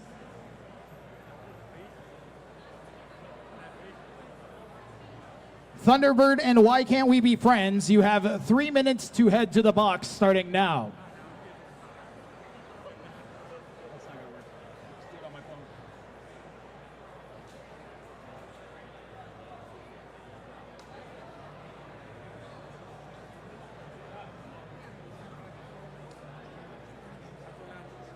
Robots have 3 minutes to make it into the box. If there's only one robot in the box at the end of the 3 minutes, then they will be declared the winner, I believe.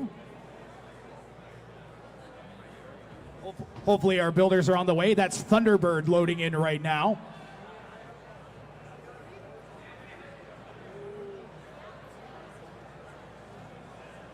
Thunderbird is in the white corner.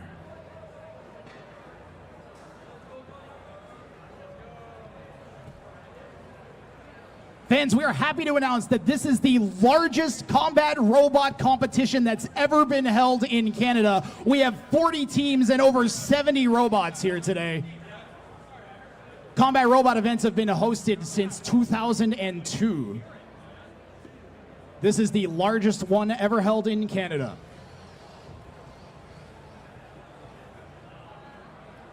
Why can't we be friends? You have 2 minutes. Okay, there you are. Hey.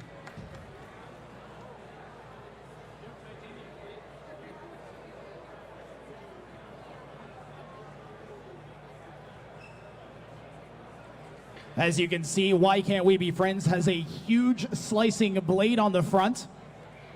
That's in contrast to the vertical spinning blade at the front of Thunderbird.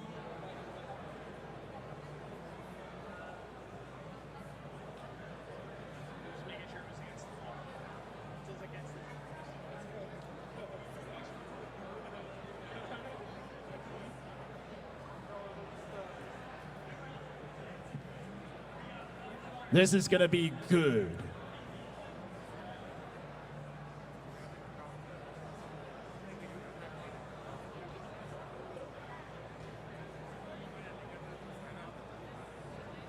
I just heard Thunderbird's driver say, please don't explode.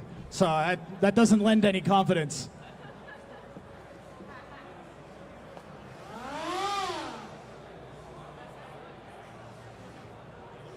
These are 3-pound combat robots here at BotBrawl AnimeNorth. In the red corner, Why Can't We Be Friends? In the white corner, Thunderbird. Red team. White team. 3, 2, 1, fight. Fight, robots, fight!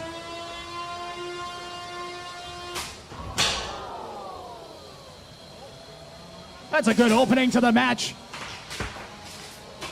Bits of Thunderbird getting shredded.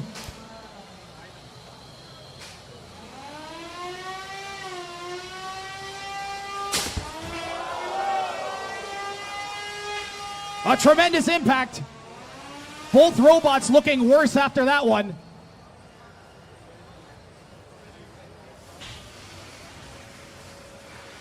Thunderbird barely showing movement. Why can't we be friends taking this time to try to get that weapon sped back up? Thunderbird's weapon still working. Part of the reason it can move, actually. Why can't we be friends going to force that weapon into the walls?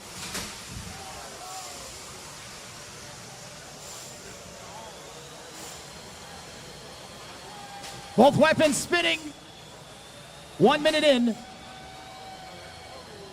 The weapon belt just came off of Thunderbird. We have a tap out. A tap out. Your winner is Why Can't We Be Friends?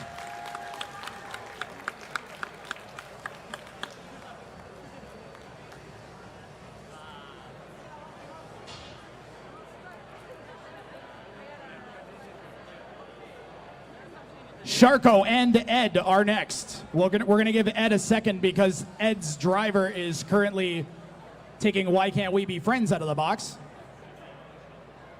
Pardon me, we're actually gonna skip over to Last Resort and Blue Shell. Last Resort and Blue Shell.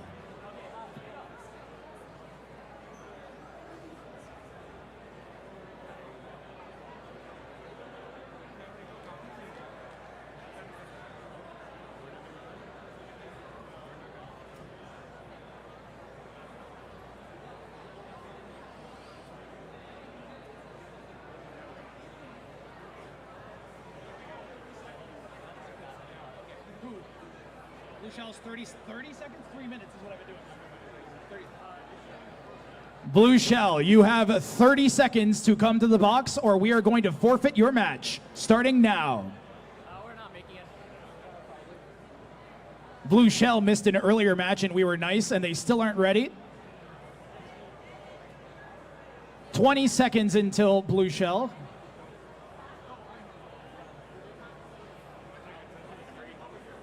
Blue Shell, you have 10 seconds to get to the box.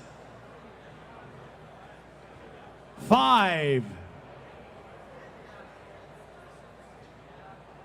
I don't see Blue Shell in the box.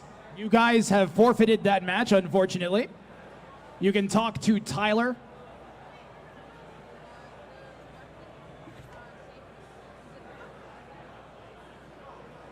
It goes, when it's safe, it goes, when it's danger, it goes, I believe it goes, when it's like important. Down good, up bad. Just make sure it goes, Okay, so Sharko and Ed, you guys are up next.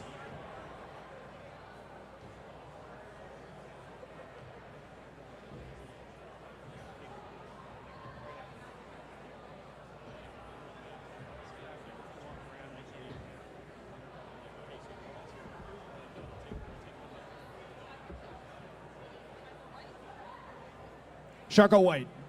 Sharko White corner, Ed red corner.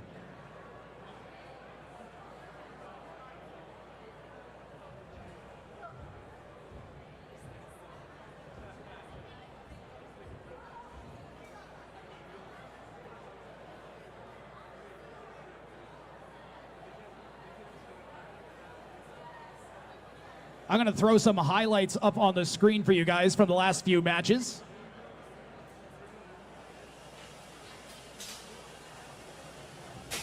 I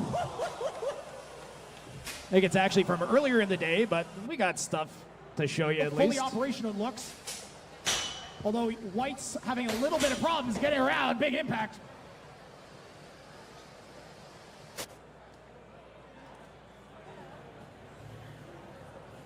Sumo is best of 3.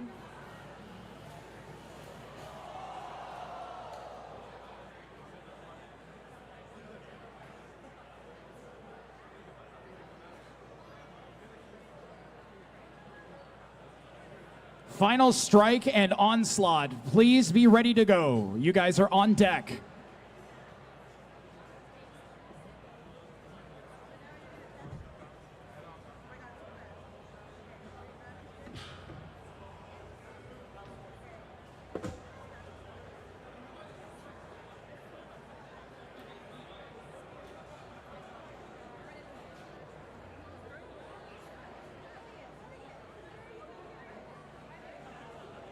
Thomas to the box. Thomas.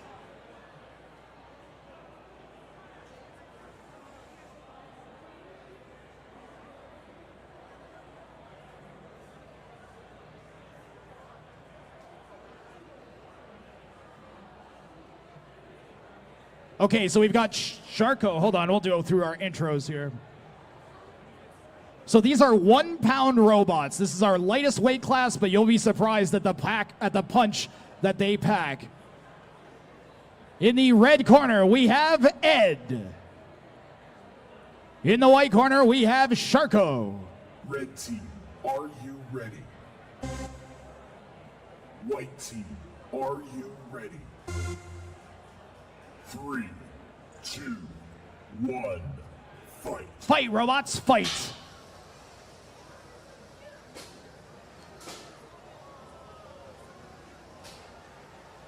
Ed's gonna try to slice those wheels up with that big blade on the front.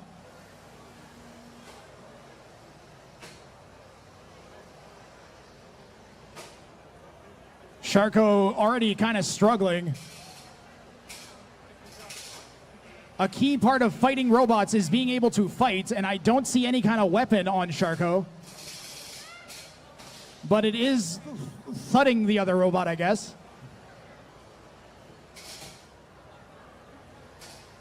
I want to see one of those big wheels get torn off.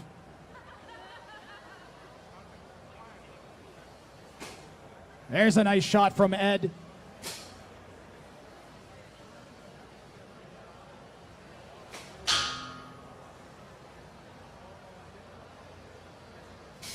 That blade on the front of Ed is made out of titanium.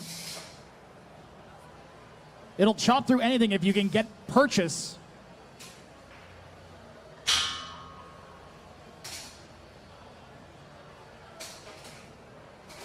But Sharko is so flimsy, it just kind of bounces away.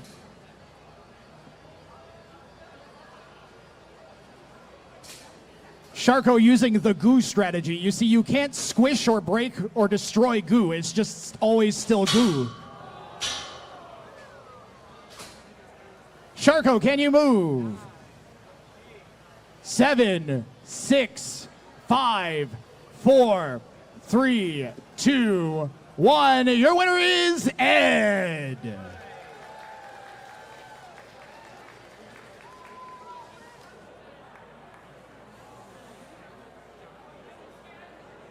So there are 4 ways you can win. You can kill the other robot.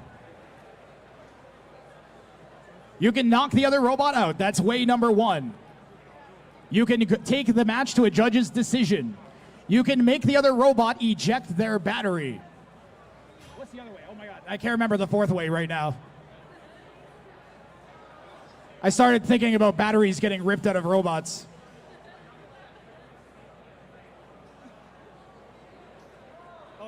Oh yeah, or if your lipo has a thermal event, then we immediately end the match and you're disqualified. Which we had happen in our, I think, our first match of the day today.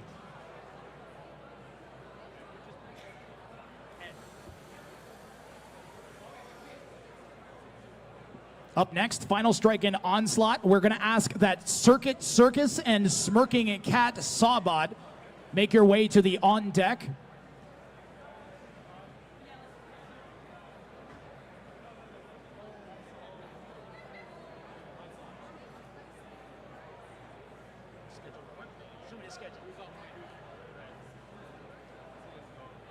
Final strike in the white corner.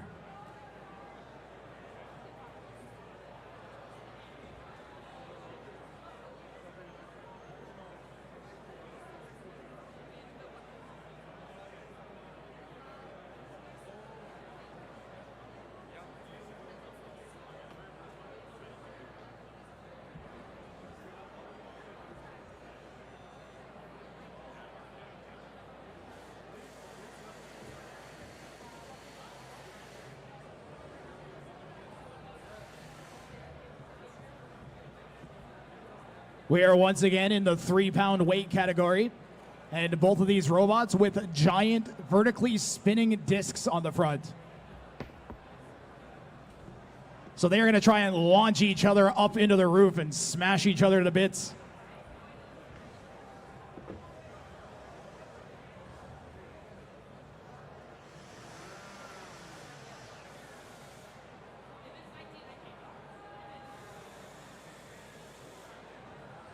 In the red corner, we have Onslaught.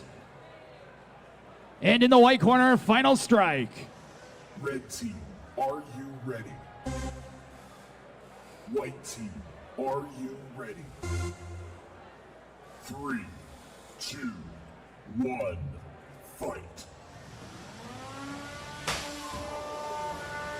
Good opening first shot from Onslaught.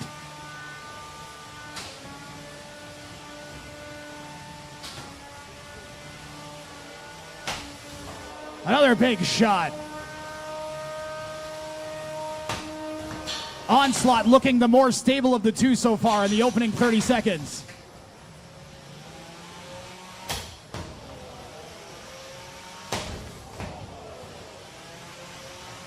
First Strike has been on its back heel since the very opening of this match. Hit after hit.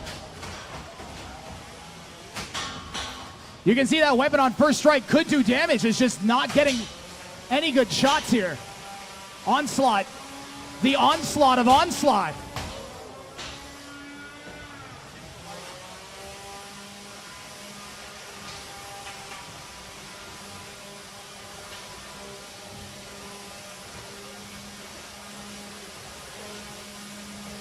Some great driving on display from both drivers.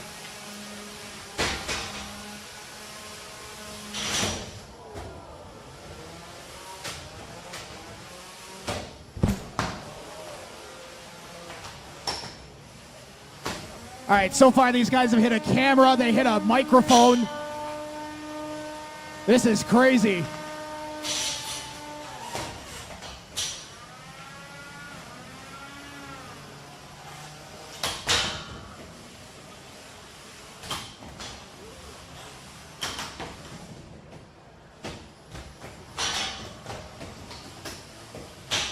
The aggression from Onslaught, just relentless.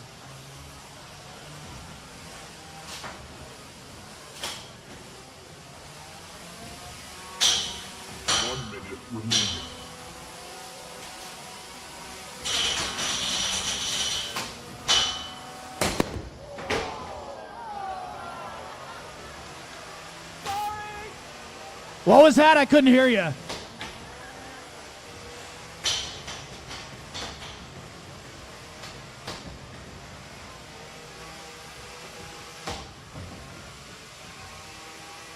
Guys, make some noise for the last 30 seconds of this fight. This has been a good one.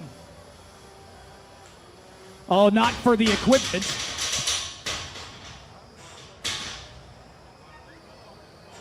Final 15 seconds.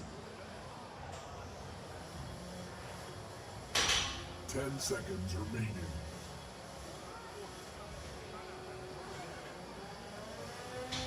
3. One last hit. 1.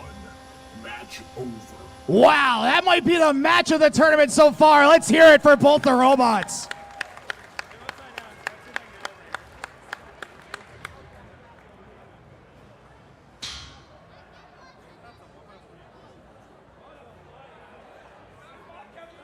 I kept calling Final Strike First Strike because the builder has another robot that is exactly the same but in the lower weight category. But that's actually Final Strike, just for the record. Our winner by, I haven't asked Chloe yet, but our winner is Onslaught.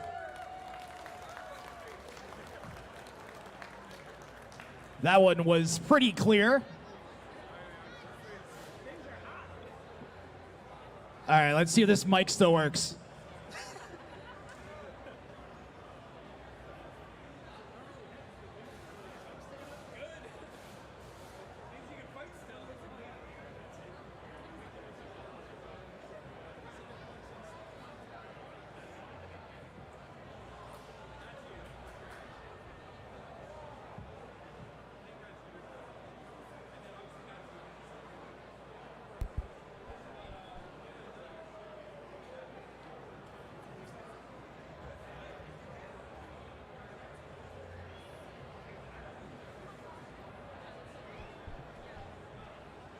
All right, I got a bunch of clips from that one. I'm going to throw the replay up right now.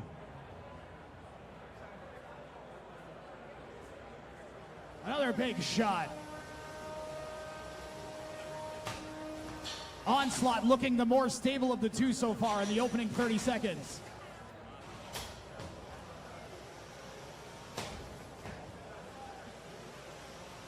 First Strike has been on its back heel since the very opening of this match.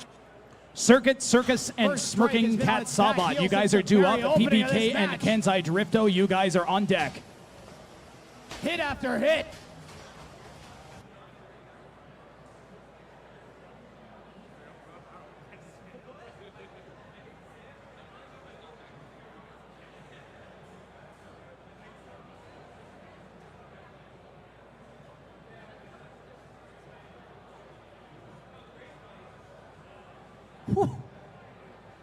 That was a little hit, but that's a lot of force because it would have gone really far if the arena wall wasn't there.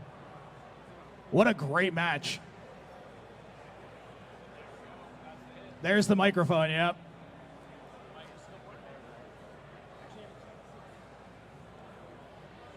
I haven't actually checked to see if the mic works.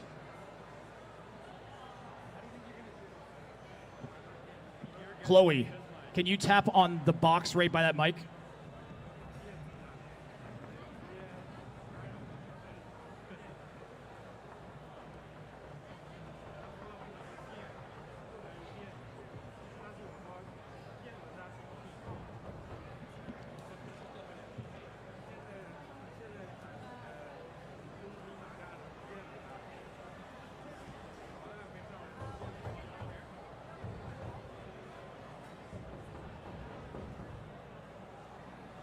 Chloe, tap that again. Ladies and gentlemen, we lost the microphone. Now we have one.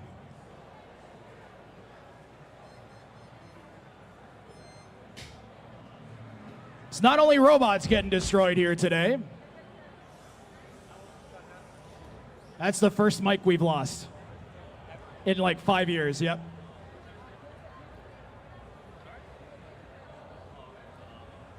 Okay, so we have two interesting robots here.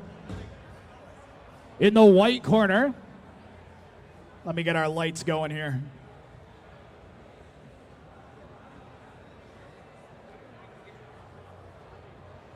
No. Okay.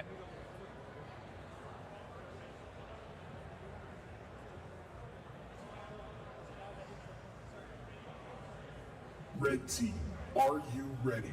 In the red corner, we've got Smirking Cat Sawbot. Smirking Cat Sawbot, please hit the button if you are ready. There's a little button at your knees.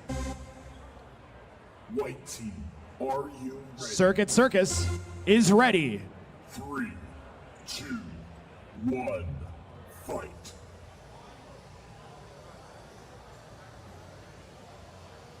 So there's a saw on top of that thing. And it does exactly what you think. Uh-oh, it might be stuck under the arena lip. We are pausing the match.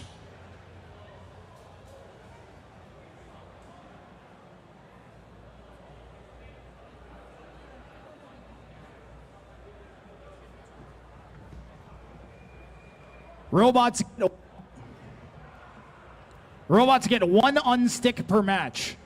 So if you get stuck in the arena yourself, then you get one unstick. So if that happens again, the saw robot will be eliminated. So they really need to be careful around the lips to not get caught underneath. If the other robot puts you there, then it still counts as a knockout. So. Hit start. 3, 2, 1, fight. Fight, robots. There's a wire right there. The saw's cutting right in. And we literally cut the wire to the left drive with that slice. That is insane.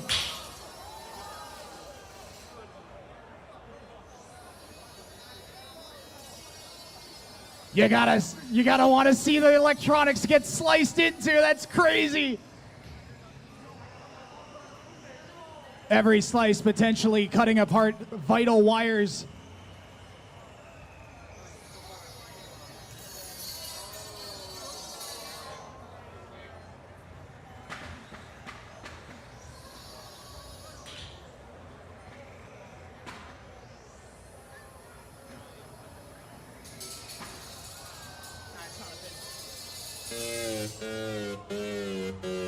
Your winner is Smirking Cat Sawbot by sliceification.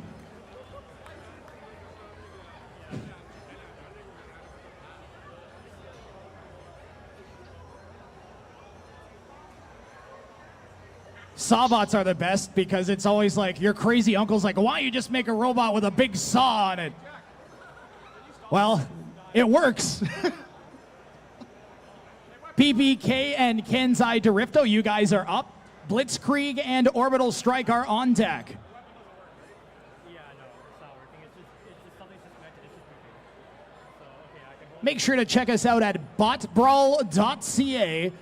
We have an awesome Discord server filled with most of our builders posting build reports of their robots. You can watch them build it from a pile of scraps and parts into these awesome machines you see. And ask them for tips and help if you want to build your own. We'll take a second to thank our amazing sponsors who have generously given us over $1,000 of prize money for our builders. Send, Cut, Send, Just Cuz Robotics, and FingerTech Robotics. And of course, our thanks to our hosts here, AnimeNorth.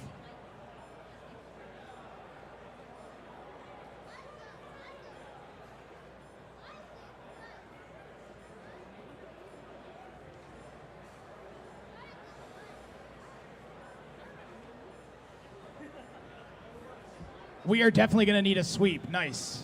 Good job, Thomas.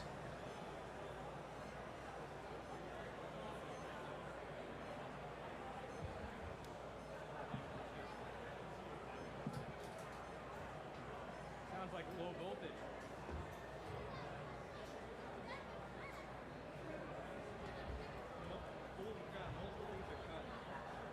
Taking a peek at our schedule, up in a couple fights, we have some 150-pound robots. So if you want to see the big ones, stick around. They are due up in 3 fights.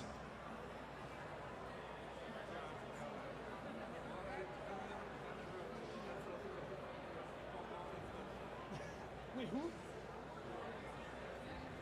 Oh, Kenzai Dorifto. All right.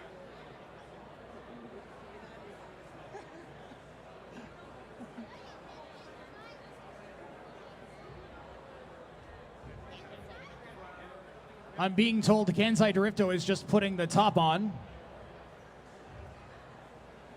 That's a joke among robot builders, because you'll tell the event organizers that, oh, I just got to put the top on, and while you're doing like 500 repairs at the last second. Part of the fun of fighting robots is actually the pit experience, so fixing your robot after it gets broken is a special kind of skill.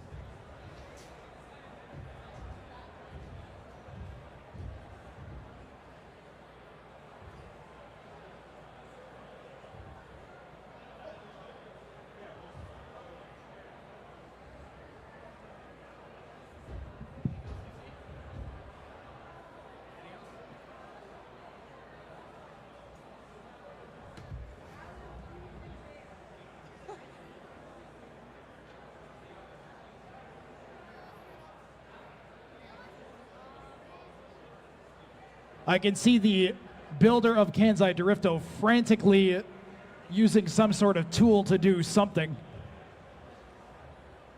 He's still got another minute as we're just finishing sweeping up the arena. Kenzai Dorifto needs a clean arena to work properly as well, because it has a very advanced control mechanism. The entire robot spins in place, and then it turns its motors on and off at a really weird pattern to make it move in particular directions.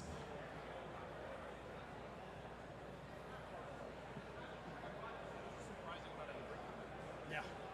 There was all the flips make the robots hit the arena floor, right? It was in different spots in the arena, too. It's not just like, oh, it's fighting happening in that corner. What was that, Chloe? Oh, Chloe, you're eating, sorry.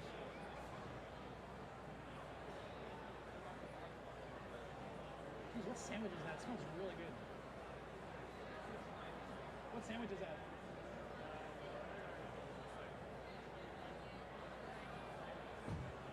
It's the onions. All right, PPK is in the arena. Kenzai Dorifto, you're fine. You're fine. Kenzai Dorifto is going to be in the red corner, PPK in the white. Yeah, no, I went to go be like, I'm all ready, and then one of the sets was backed out in the shaft, and I'm like, I really have to fix that. So sorry.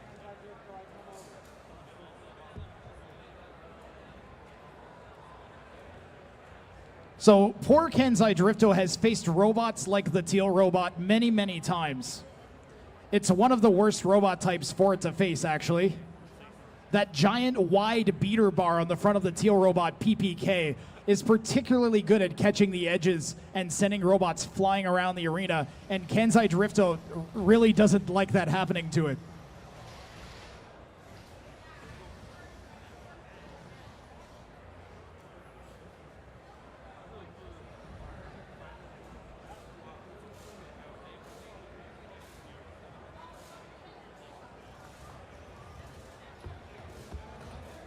Yep.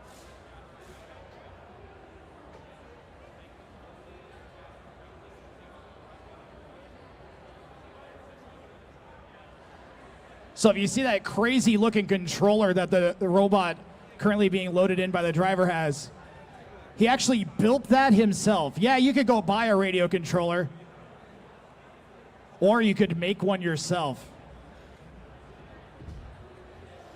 Way cooler.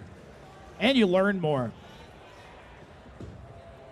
All right, our bots look like they're ready to go.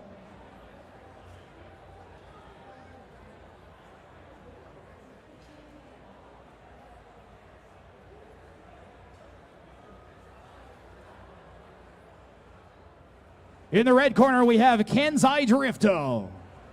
And in the white corner, we have PPK. Red team, are you ready? White team, are you ready? 3, 2, 1, fight.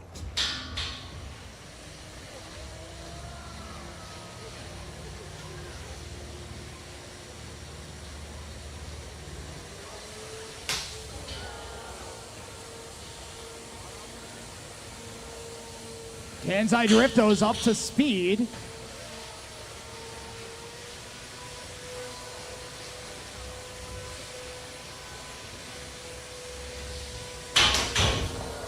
Wow.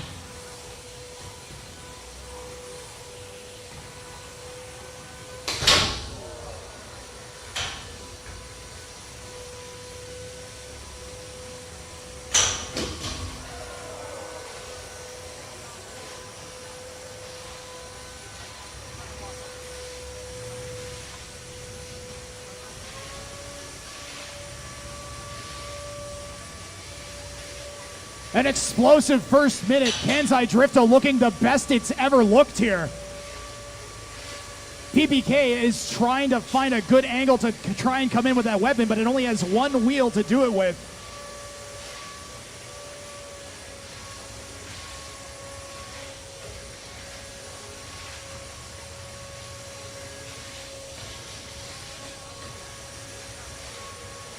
Kenzai Drifto spinning down. We're going to count it out. 10, 9, 8, 7, 6, 5, 4, 3, 2, 1. Your winner is PPK. An absolute heartbreaker for Kenzai Drifto. Let's hear it for both robots.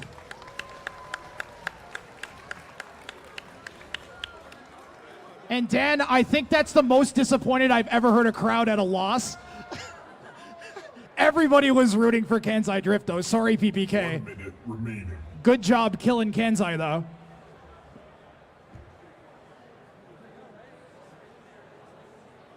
Great match, guys. You can see Kenzai Drifto, now that it's stopped, it has one wheel. So it turns that one wheel on and off at very specific timings to make it move around. The electronics are super advanced. The control system is called a multi-brain control system by builders in combat robots.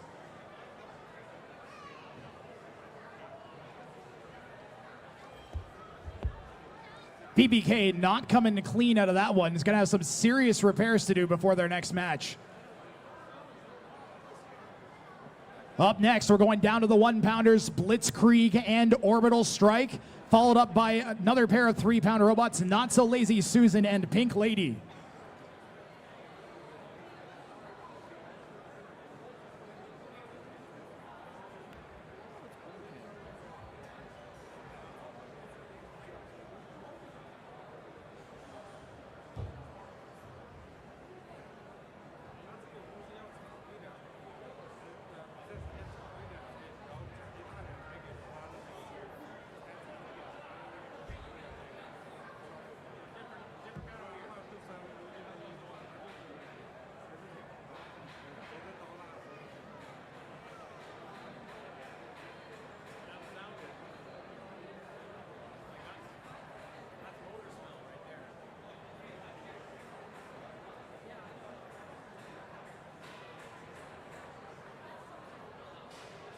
Blitzkrieg and Orbital Strike.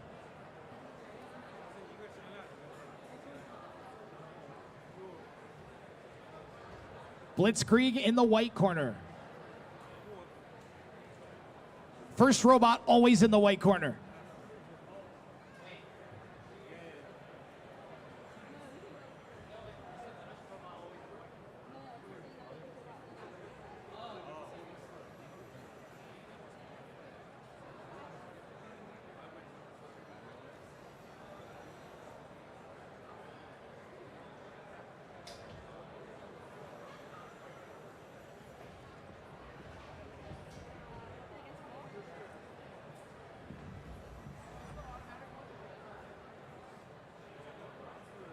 I believe. Wait, is it? No, I don't think so. No, it's not.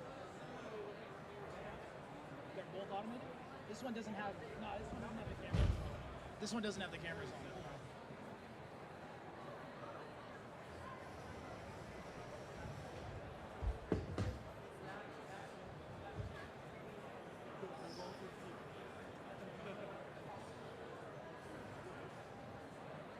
Again, these are 1 pound full combat robots. In the red corner, we have Orbital Strike. And in the white corner, we have Blitzkrieg. Red team, are you ready? White team, are you ready? 3, 2, 1, fight. Both robots with spinning weapons on the front, one vertical, one horizontal. Which is better? Maybe we find out here.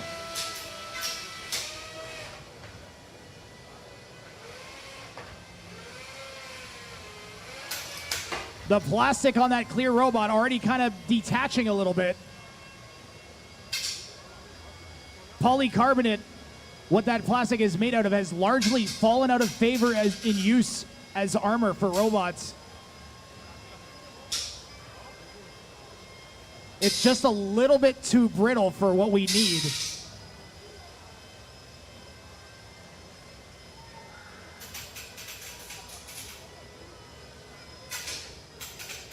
Those innards are just a few hits away from that spinning blade on the front of the green robot Blitzkrieg.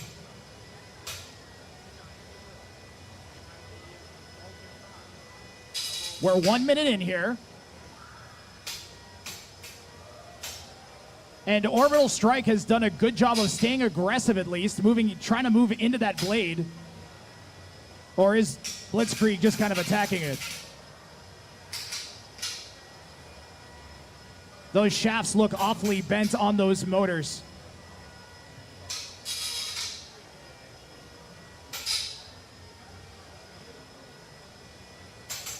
Halfway mark.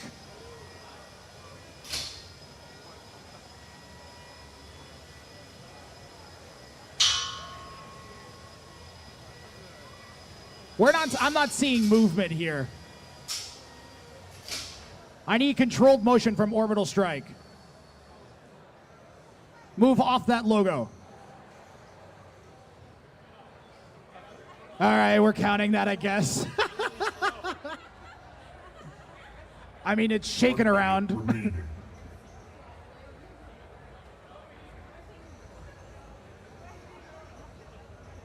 not counting on a robot that's moving. Even if it's bad, I'm not doing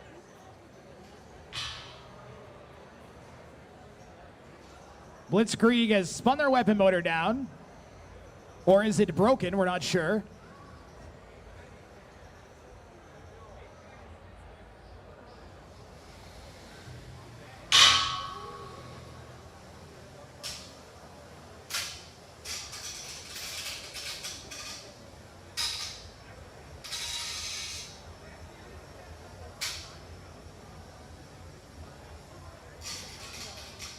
Well, I think we just kind of slowly watched Orbital Strike get torn apart.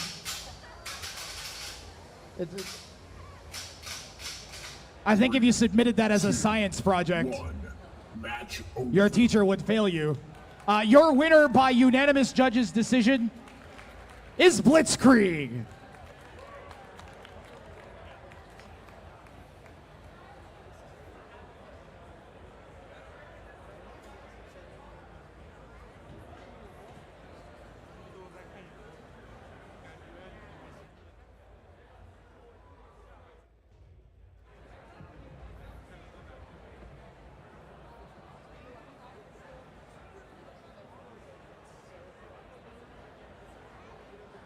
If you're wondering when our next event is, you can expect us at the Canadian National Exhibition, and we will likely have a fall event at the Ontario Science Centre as well.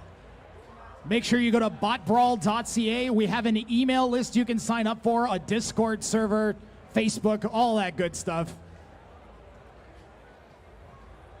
Highly recommend the Instagram and the YouTube so you can see fighting robots pop up on your feed.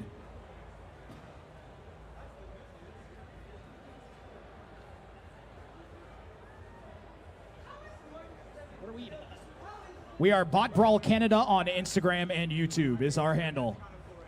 Not So Lazy Susan and Pink Lady are our next competitors here. And then we're going to head over to the sumo box for our 150-pound robots, Wrought Iron Wrecker and Vroomba. In the white corner, we have Not So Lazy Susan.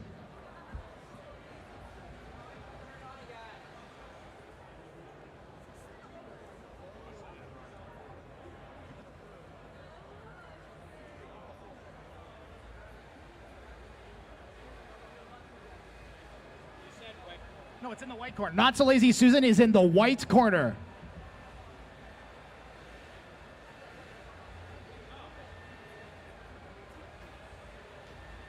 Oh, okay. He just wants to be placed better. May have to do a quick reset.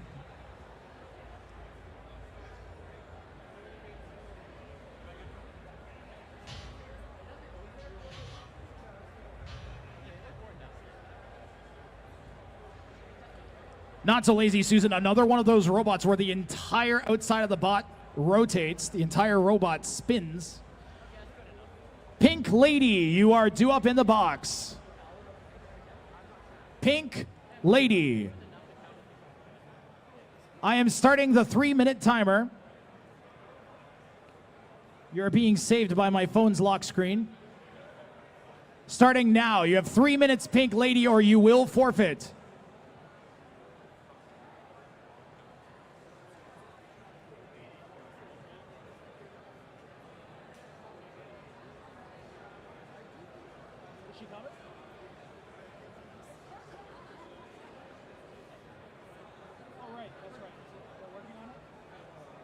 Postponement still? Yeah.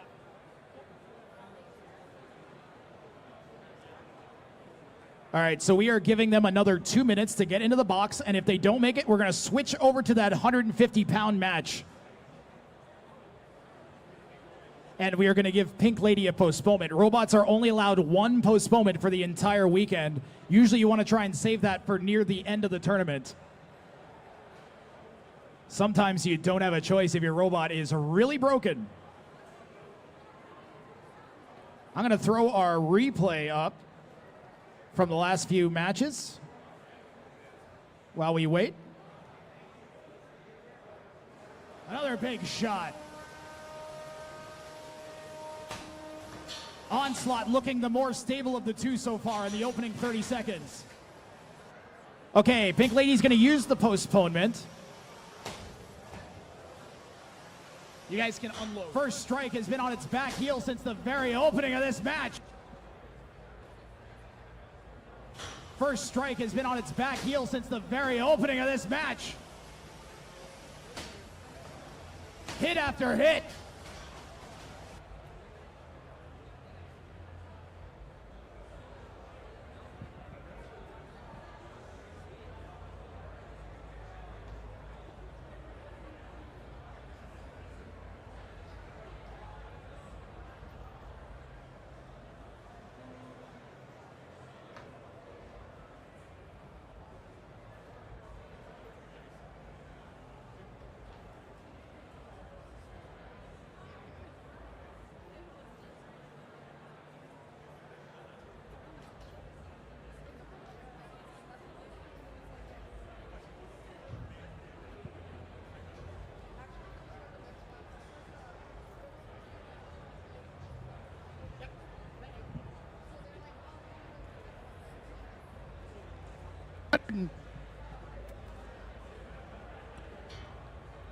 So we are heading over to our wooden arena here to watch our big bots.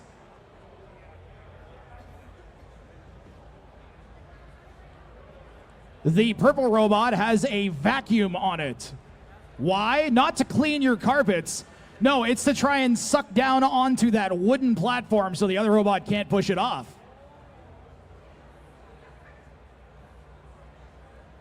So it actually vacuums itself to the floor. Its opponent features giant leather belts, a bunch of rusty mesh at the front, and a steel plate.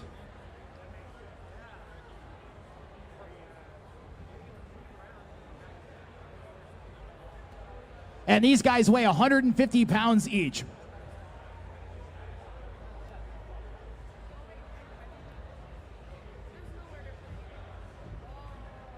Alrighty. Looks like our drivers are set.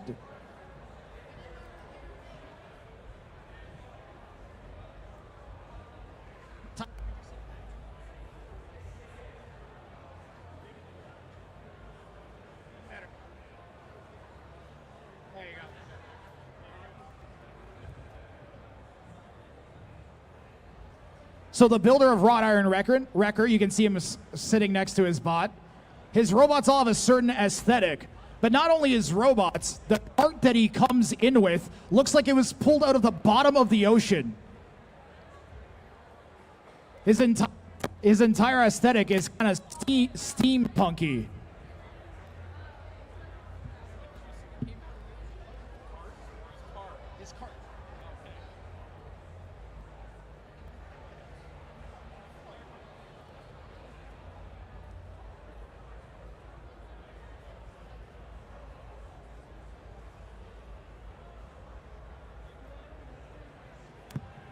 Check, check. Okay, I switched mic cables.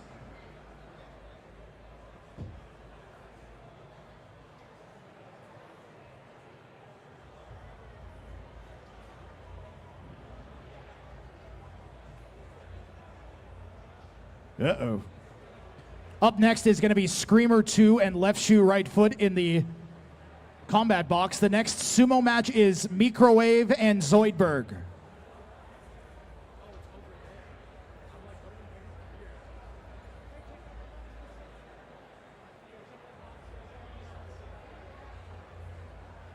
There we go.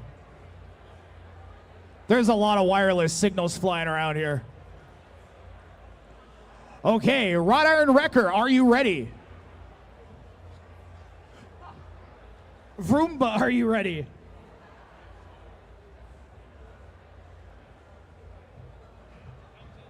Okay, Vroomba's driver is getting a tactical position. Both robots are ready. 3, 2, 1, fight! They have to shove each other off of that platform. I don't hear the vacuum on Vroomba. He might be saving it for if he gets pushed.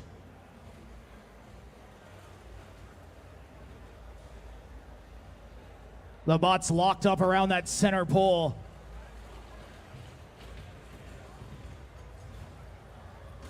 A nice spin there from Wrought Iron Wrecker, and he gets around the side. Vroomba driving well as well, managing to stay on. Sick driving.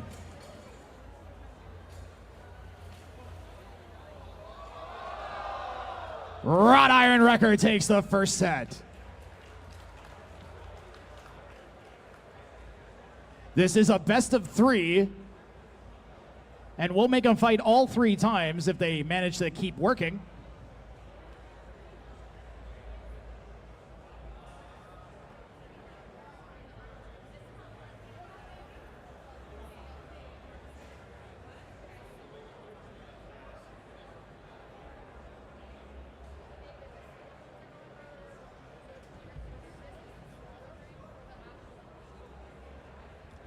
Vroomba making some quick adjustments.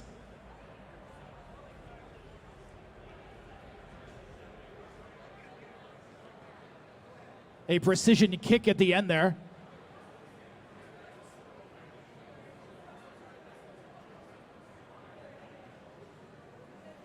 Both robots a little shaky here.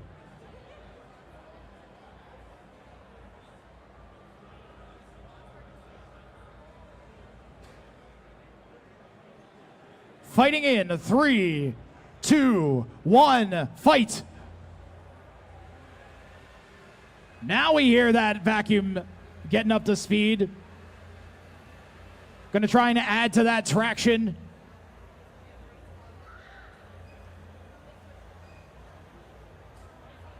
Vroomba has the inside bead. I don't know if that's gonna work out. If it slips, Wrought Iron Wrecker will shove it right off.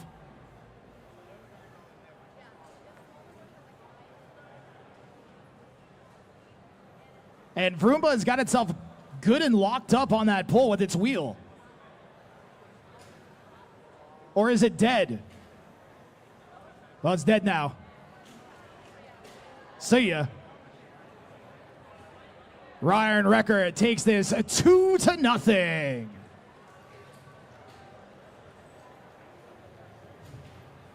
Is it?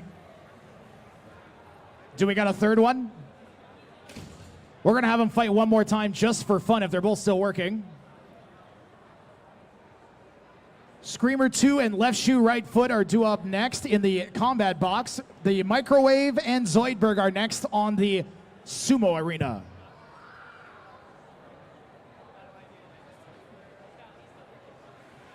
All right, this one's just for fun. Fighting in 3, 2, 1. Fight, robots, fight.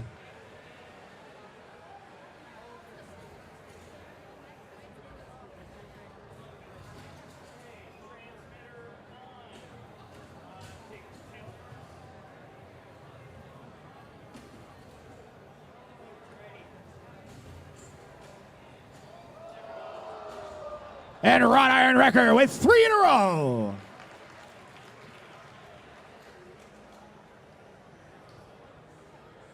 Great driving from both drivers.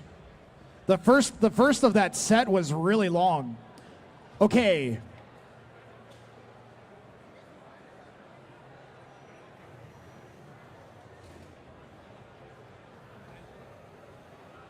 Screamer 2 and Left Shoe Right Foot. I think they're already loaded into the combat box here. Left Shoe Right Foot put on an awesome show last time, flinging itself all over the arena. It was really cool. This is our 1 pound category.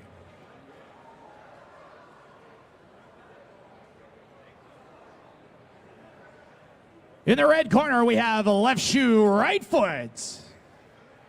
And in the white corner, we have Screamer 2. Woo! Red team, are you ready?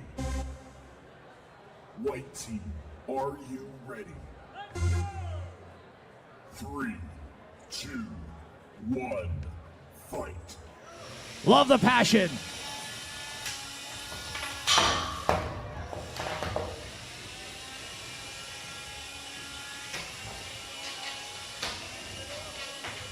A nice shot there from Left Shoe Right Foot. Because its wheelbase is so wide, it does crazy gyro dances. Like that.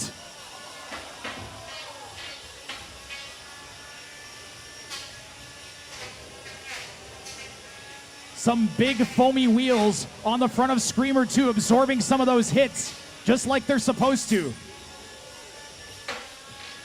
Wheels can be armor if you have a big enough and enough of them.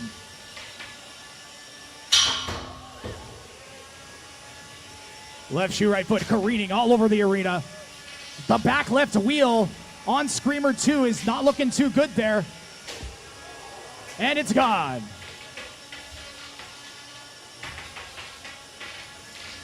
The insanity of Left Shoe Right Foot picking up as it's wailing around the arena. How do you describe that maneuver? Encircling its opponent.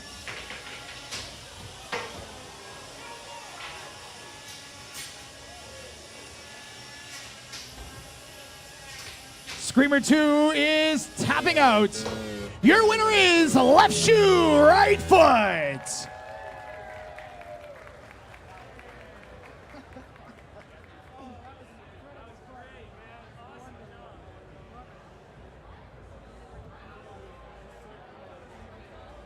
That was such a good fight.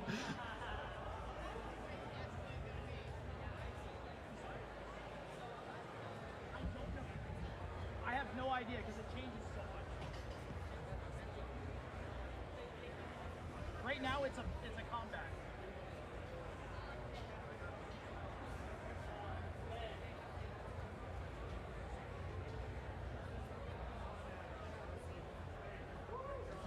Look at all of the shrapnel all over the arena. There's a belt, there's half of a wheel, 2 halves of wheels, a whole wheel.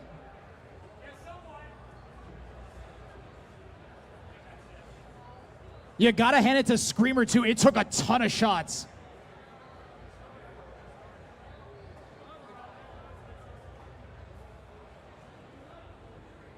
Oh, that's a motor shaft.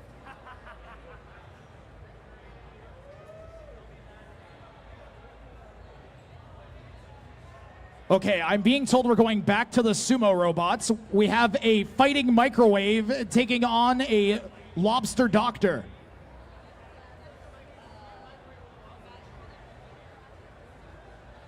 Next in the combat arena after that sumo match will be Shameless Self-Promotion and Death Muncher. Okay. Shameless Self-Promotion and Death Muncher, please head to the combat box now. And Zoidberg and Microwave, please be loading in or be loaded in. I can see Zoidberg's right by the arena.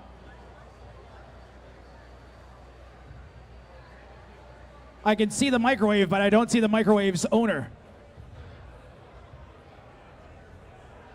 There he is.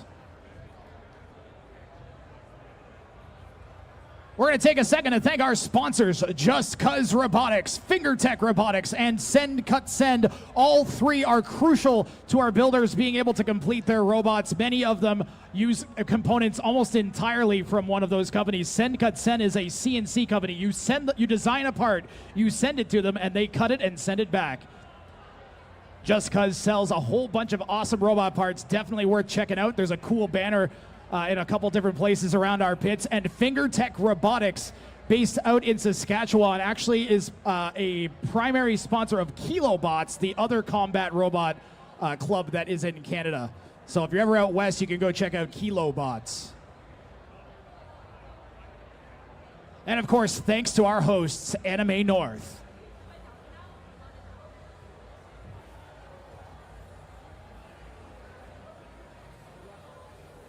We are going to do a sumo match next, I believe. We're just waiting for Zoidberg now that the driving microwave is loaded in.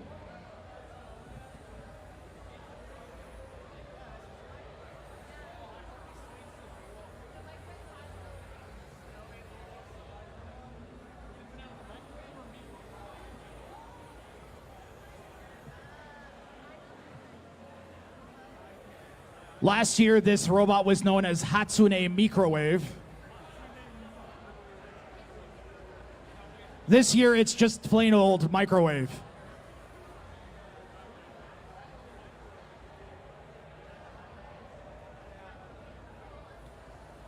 The question is, will it cook my Hot Pocket? I don't think it will.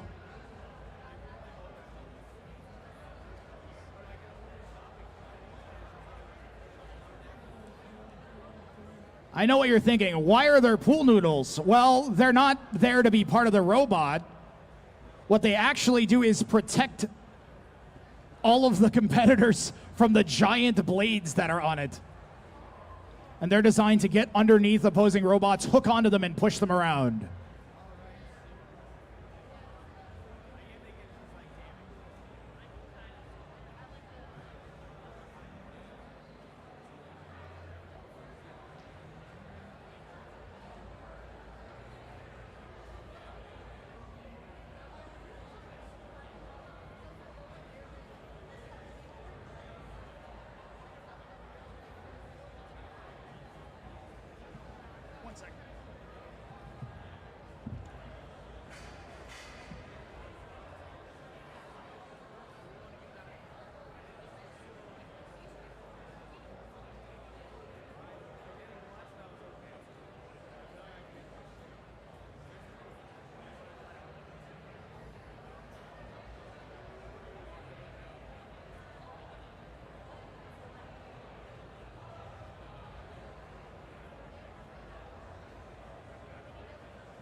All right, our robots are both ready, it looks like. Microwave, are you ready?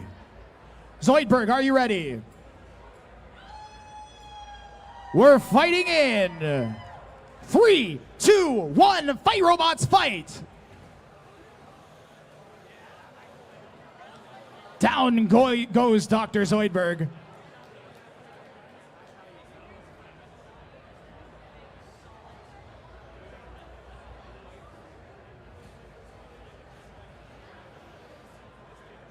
This is a best of 3. Microwave has the lead. Fighting in. Guys, stop moving. 3. Okay, next one that moves before I say fight, you lose. 3, 2, 1, fight.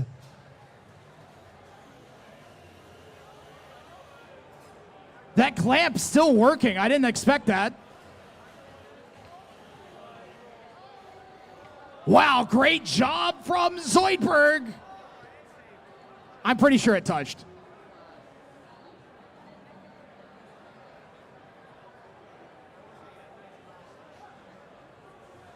So we are going to a decider, all split here at 1. I was not expecting that claw to still work. That was really cool. All right, robots set. 3, 2, 1, fight.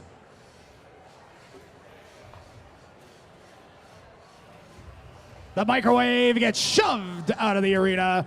Your winner is Dr. Zoidberg.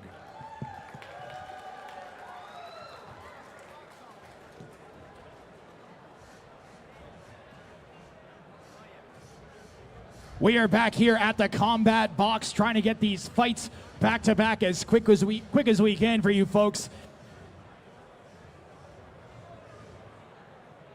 These are 3-pound robots. This is our largest combat class. In the red corner, we have Death Muncher. And in the white corner, we have a shameless self-promotion. Red team, are you ready? White team, are you ready? Hit the button. Thank you. 3, 2, 1, fight. Fight robots, fight. Shameless self-promotion has insane maneuverability and a great little lifting fork on the top.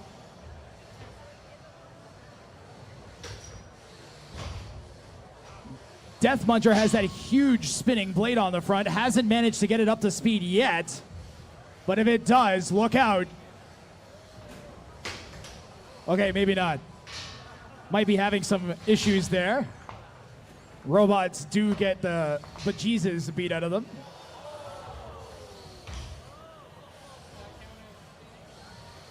Yes. 2, 1, release.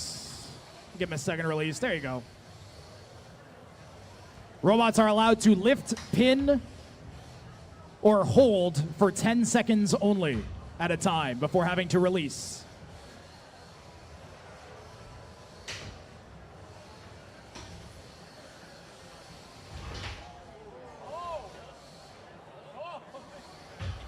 Wow, that was some great driving from SSP. 10, 9, 8, 7, 6, 5.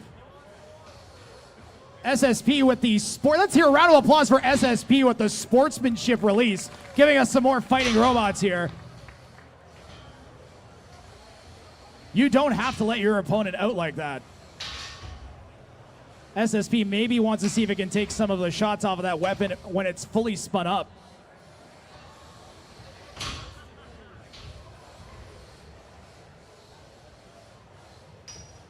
Be really nice if that motor kind of kicked into high gear at some point. 1 minute and 10 seconds remaining. SSP, you can purchase a robot like SSP from Just Cuz Robotics. 3, 2, 1, release. SSP is putting on a show here in control. This is how you want to do it as a control bot.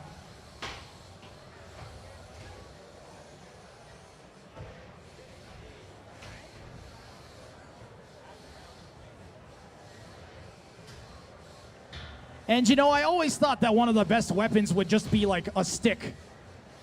And there you go, a stick.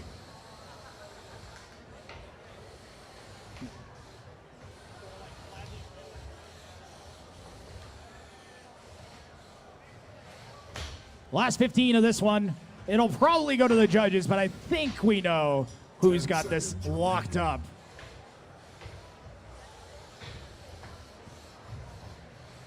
Three, two, one. Match over.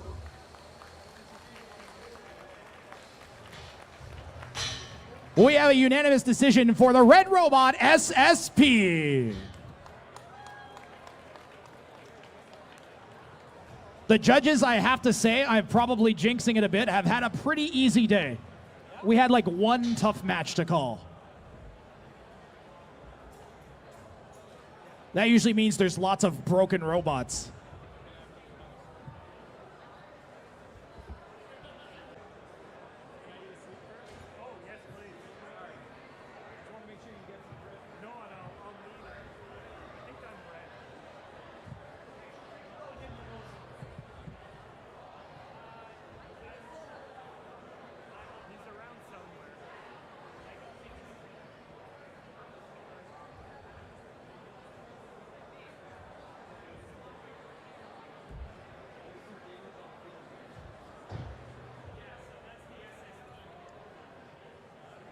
Shredder in the white corner, Franklin Tanklin in the red.